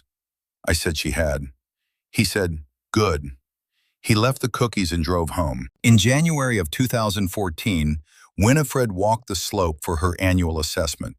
She had been doing this walk every January since 2010, carrying the wooden probe in the soil test kit and the composition notebook, moving slowly and stopping every 20 or 30 feet to check the frost depth and the soil condition. She marked out a new section on the south edge of the slope where she judged the soil amendment had proceeded far enough to support a new planting. She ordered 600 additional corms from a grower in the La Mancha region of Spain, the same source she had used since the beginning, and she planted them in October of 2014, during the same 3-week window she had used every autumn, kneeling on the same folded canvas, using the same dibble bar her uncle had given her. By 2014, the yield from the full operation came in at close to 2 pounds of dried saffron. The corm count was just over 2,500. The buyers were 14 in number, spread across 5 states. The waiting list held 8 names. There had been no advertisements, no website, no sign on the county road, no press releases, and no profile in any publication that named Winifred Crail as the grower. In Animus, people had stopped laughing sometime in 2012. By 2014, they had started asking questions instead, at the feed store, in the post office, and the gas station. Winifred answered each question patiently and completely, with the same patience she brought to everything she did on the slope. She said once, when I asked her why she was so willing to share the details of what she was doing, that answering questions was also a kind of farming. That knowledge in the ground only grows if you keep putting it in. I got the news about Dale Gantry in October of 2014 from the same informal network that carries everything in Hidalgo County without anyone intending to carry it.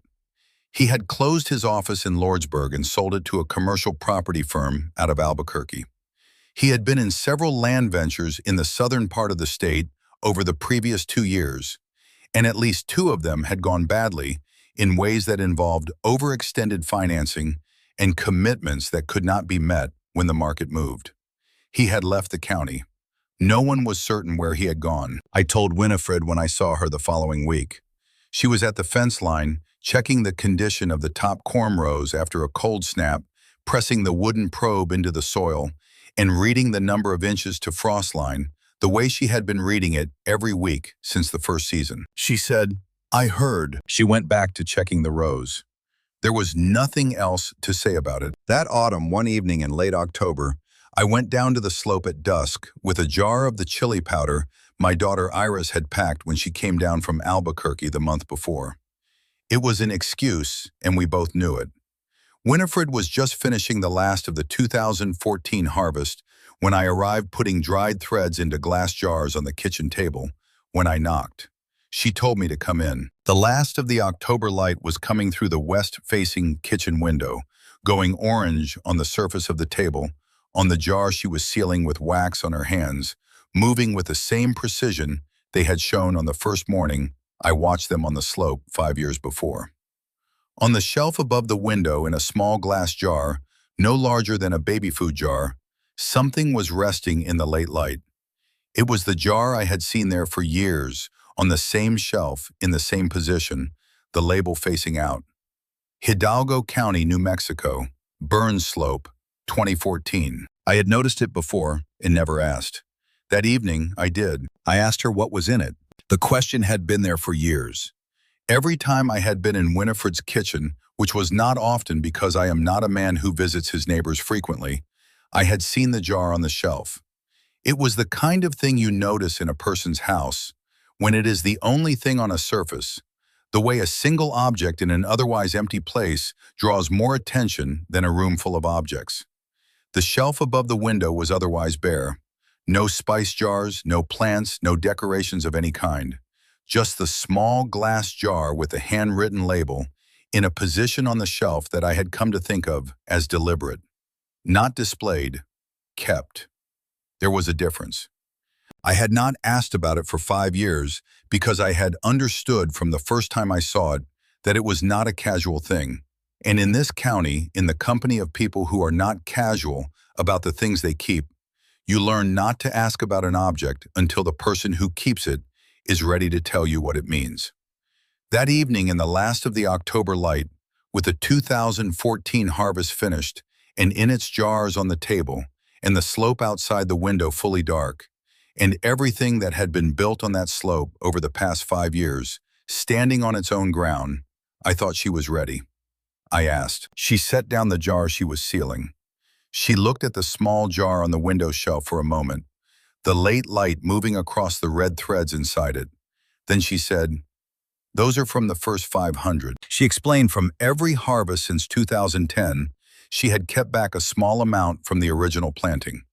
Not from the multiplied corms, not from the expanded sections, from the original 500 she had put in the ground in October of 2009.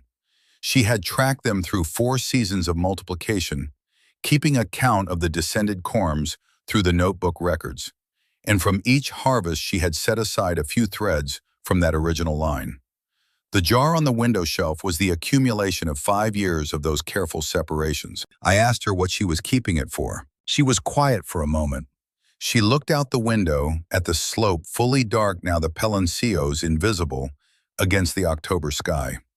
Outside the window, the desert was still.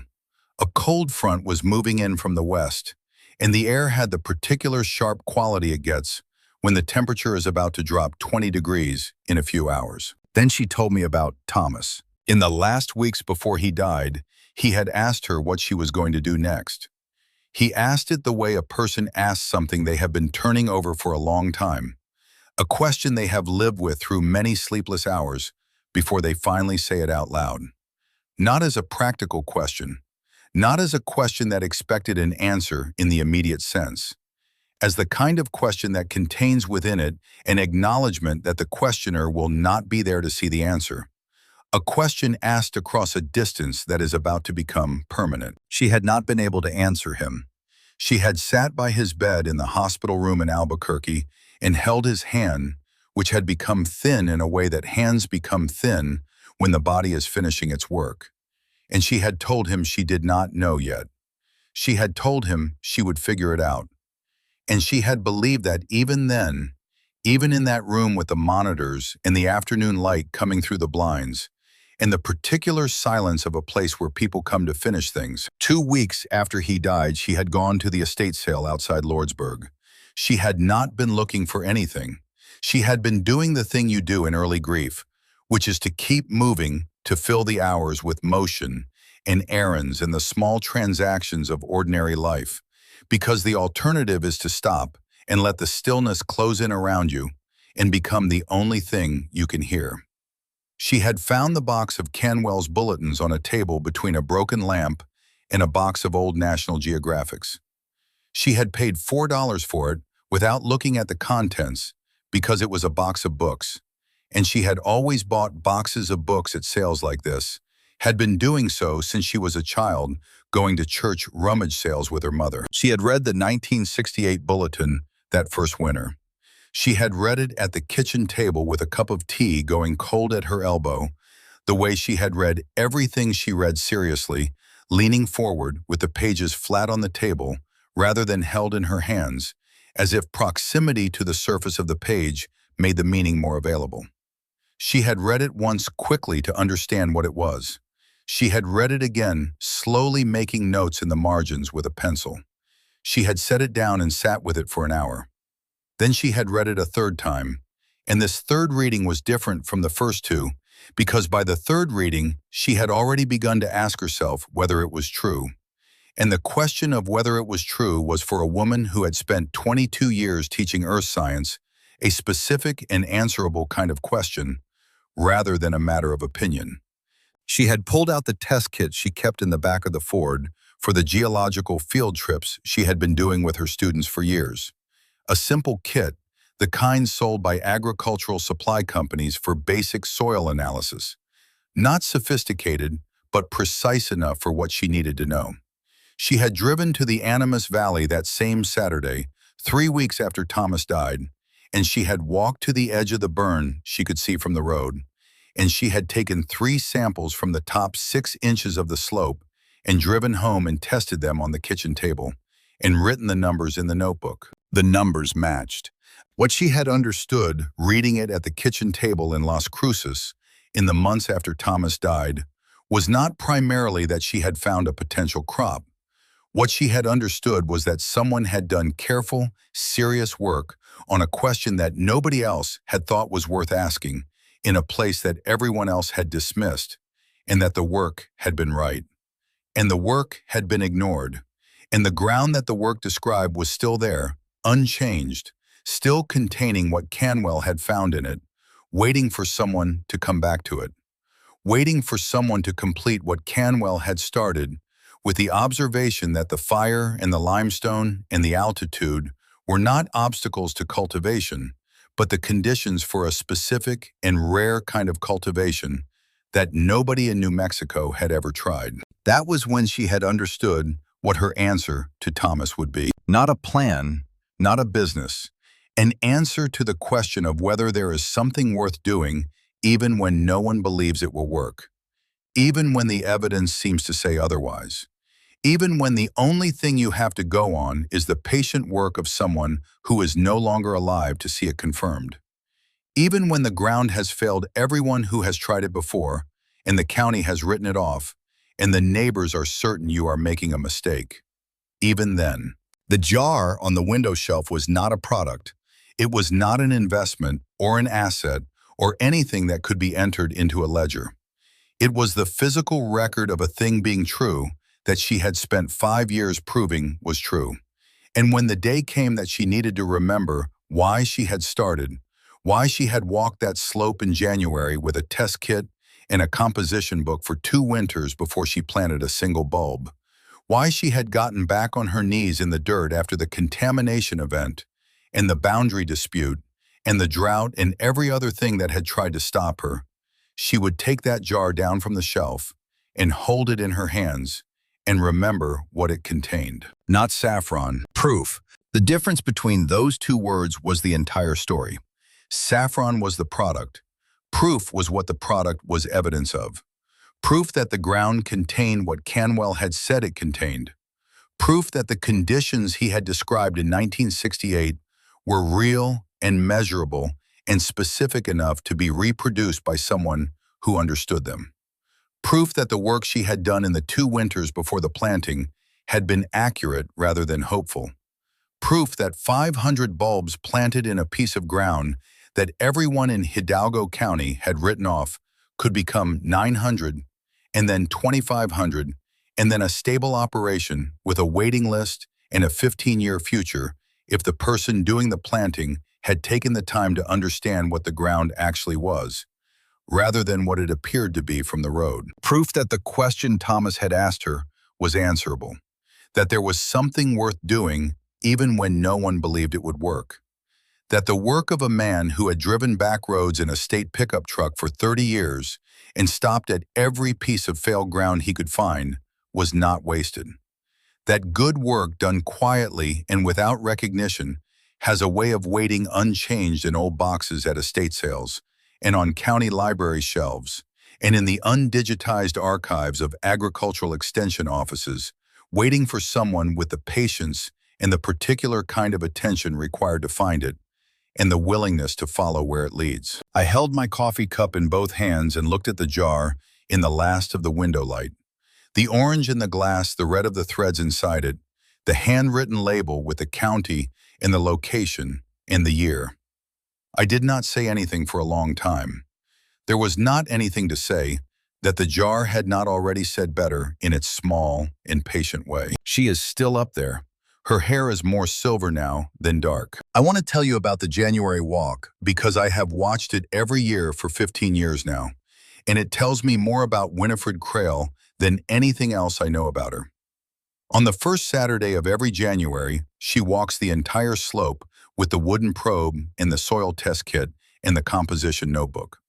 She starts at the northeast corner at the post she reset herself in October of 2009, and she works south and west in the same sequence she has used since the beginning.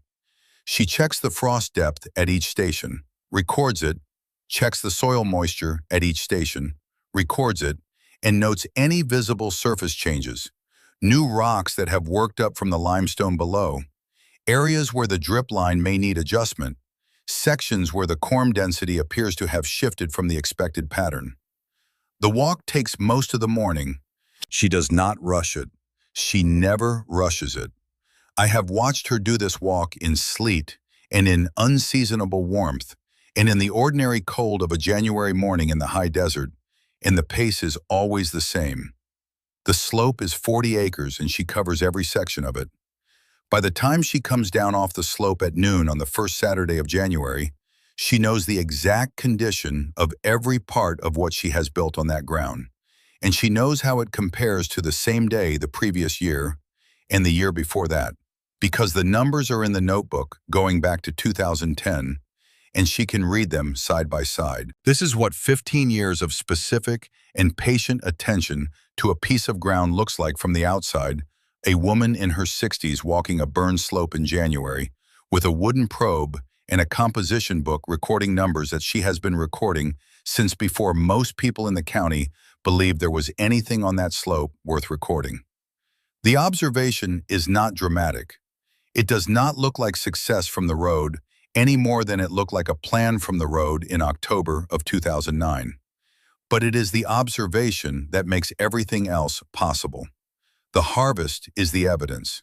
The January walk is the work that makes the evidence reliable. She does not explain this to people when they ask.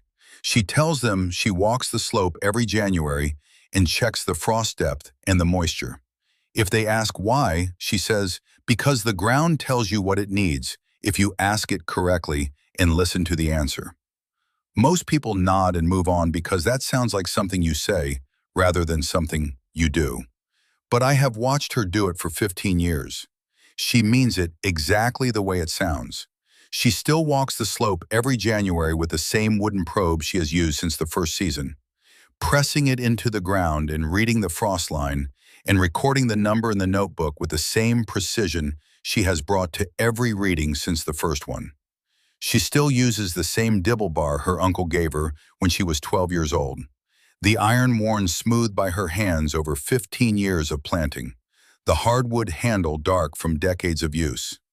The original composition notebook has been joined by 3 others, all of them the same black and white marbled cover from the feed store in Animas, all of them filled with the same small, even handwriting in pencil.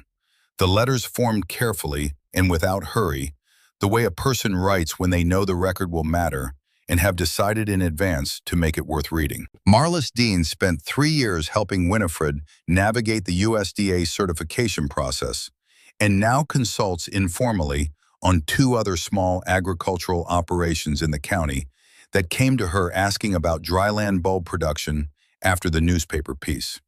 She drives out to the slope 2 or 3 times a year, still in the extension service truck, still with the clipboard, but with a different expression than the one she had in October of 2009. Emmanuel Delacqua drives up from San Antonio every year.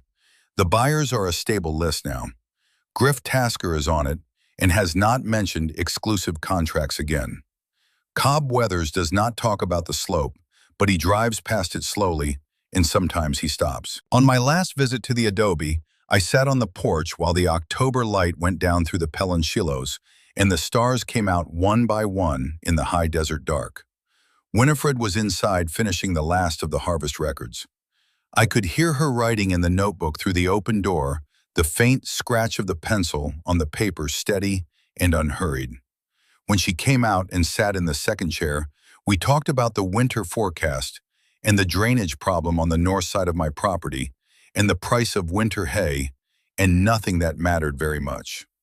The way neighbors talk when the work is done for the season and the ground has returned everything it was going to return, and you are simply sitting in the company of someone you trust. When I stood to go, I paused on the porch step and looked toward the slope.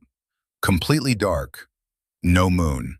The slope was invisible against the black of the desert night, indistinguishable from any other piece of ground in any direction. But I knew exactly what was under that ground, and I knew it would be there in October, and in every October after that, for as long as the soil held what it had always held, before the fire and after the fire, and through every year of its long, patient silence. I walked back up to my place through the mesquite. The quarter-mile back to my corral takes perhaps 8 minutes at the pace I walk it now, which is slower than the pace I walked it 20 years ago, and will be slower still in 20 more. The mesquite branches catch at your jacket in the dark if you are not precise about the route. And I have walked this route enough times in enough seasons that the route is in my feet rather than in my attention. And I can walk it thinking about other things. I thought about Canwell. I thought about the 33 years he had spent driving the back roads of southern New Mexico with a soil auger in the truck, stopping wherever the ground looked like it had a story that nobody had taken the time to read. I thought about the bulletins, the 15 or 16 of them printed on a mimeograph machine in the basement of the NMSU Agricultural Building and mailed to a list of addresses that had itself been assembled from county directories and farm records and the kind of informal knowledge that accumulates in extension offices over decades. I thought about the box sitting in a storage unit or a barn or a garage for 15 years before it ended up on a table at an estate sale on the rodeo grounds outside Lordsburg. I thought about the $4. I thought about the particular chain of events that had to occur for those 40-year-old pages to get from Canwell's bulletin press to Winifred Crail's kitchen table. And I thought about what would have happened if any link in that chain had been different, if the box had been thrown away instead of kept, if the estate sale had been rained out, if Winifred had driven past that day without stopping, if she had not been a woman who bought boxes of books at rummage sales. I thought about how many pieces of knowledge like that are sitting in boxes right now, in county extension offices, in estate sales, and old farm libraries across the country, waiting for the person who has the patience to find them and the preparation to understand what they mean. When I reached the corral, I stopped. This was the same spot where I had stood the morning of October 2009 with a tin cup of coffee and watched a headlamp move in the dark across a hill that everyone in Hidalgo County had decided was finished. I stood there for a while. The night was cold and still, and the stars were what they always are at this altitude in October, which is more stars than you can count and more cold light than seems possible from objects that far away. The Milky Way lay across the sky in its slow arc, the same as it had been every October night of my 50 years in this county. The horses stood in the corral behind me breathing. Somewhere to the south, out across the burned and planted and recovered and still recovering slope, a coyote called once and went quiet. I thought about everything I had watched from this spot over the past 5 years. The headlamp in the dark before first light on the October morning in 2009 that started it. The slow, systematic movement across the slope that I had identified correctly as execution before I had known what was being executed. The fence line conversation where Winifred had turned my list of limitations into a list of assets with 2 sentences. The porch in the October dark with the notebook and the Canwell bulletin and the words, "Not once," settling into the evening air.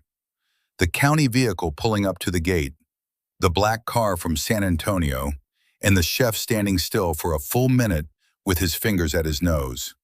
The lab director from California calling before the report was sent. The boundary dispute form letter on my kitchen table. The laboratory results and the chemical smell, and the long afternoon where Winifred sat on the porch, reading the confirmation of something she had already known. The parking lot in February cold. The judge reading the ruling. The jar on the window shelf. I thought about what it meant that I had been standing in this spot 5 years earlier, watching the headlamp move in the dark and thinking, she is executing something, and about how right that had been and how incomplete. She had not been executing something. She had been honoring something, honoring the work of a man she had never met, whose name appeared in 6 lines of a Lordsburg newspaper and in the headers of 15 bulletins scattered across the county extension offices of southern New Mexico, honoring the 2 winters she had spent in the cold and the science of what she had found, honoring the question Thomas had asked her that she had not been able to answer until she opened a box of old papers on a February afternoon 2 weeks after he died. I stood there for a while. I thought about what Winifred had said on the porch that first autumn when I asked her how she had been so certain. She had said, "You cannot be certain. What you can be is prepared to be wrong about it in a small enough way that you can recover." 500 bulbs was the size of a mistake I could afford to make. 500 bulbs. That is what it looks like from the outside. That is the number you would put in a newspaper story or a county agricultural report. That is the fact, clean and measurable and easy to say. The thing underneath the fact is harder to describe. It is the 2 winters walking a burned slope with a test kit, before anyone knew she was going to buy the land. It is $4 in a box of bulletins at an estate sale outside Lordsburg. It is a man named H.M. Canwell driving the back roads of southern New Mexico in a state pickup truck for 30 years, stopping at every piece of ground that other people had given up on, writing down what he from, mailing it to addresses on a list, and dying without ever knowing whether any of it would matter to anyone who came after him. It is what happens when the work of one careful person, done quietly and without recognition in a county that nobody paid much attention to, meets another careful person with the patience to find it and the will to follow where it leads. It is what happens when someone decides that the size of a question is not diminished by the number of people who have stopped asking it, and that the ground does not stop containing what it contains just because nobody has taken the trouble to look. I have been a rancher for 50 years. In those 50 years, I have learned a number of things that are specific to this piece of country and a smaller number of things that seem to apply more broadly. Among the things that apply more broadly is this: the most reliable sign that a person knows what they are doing is not confidence and not speed and not the impressiveness of their equipment. It is the quality of their preparation for being wrong. A person who has genuinely thought through a problem has thought through what happens if the answer they arrived at is not the right one. They have sized the risk. They have decided what they can afford to lose. They have built the work to be recoverable. That is harder than it sounds because it requires a kind of honesty about your own limits that most people are not comfortable with. And that requires practice before it becomes available to you. Winifred Crail had built her project to be recoverable from the beginning. 500 bulbs was the size of a mistake she could afford to make. That was not timidity, that was discipline. The decision to scale the first planting to the size of an affordable mistake was not made because she lacked ambition.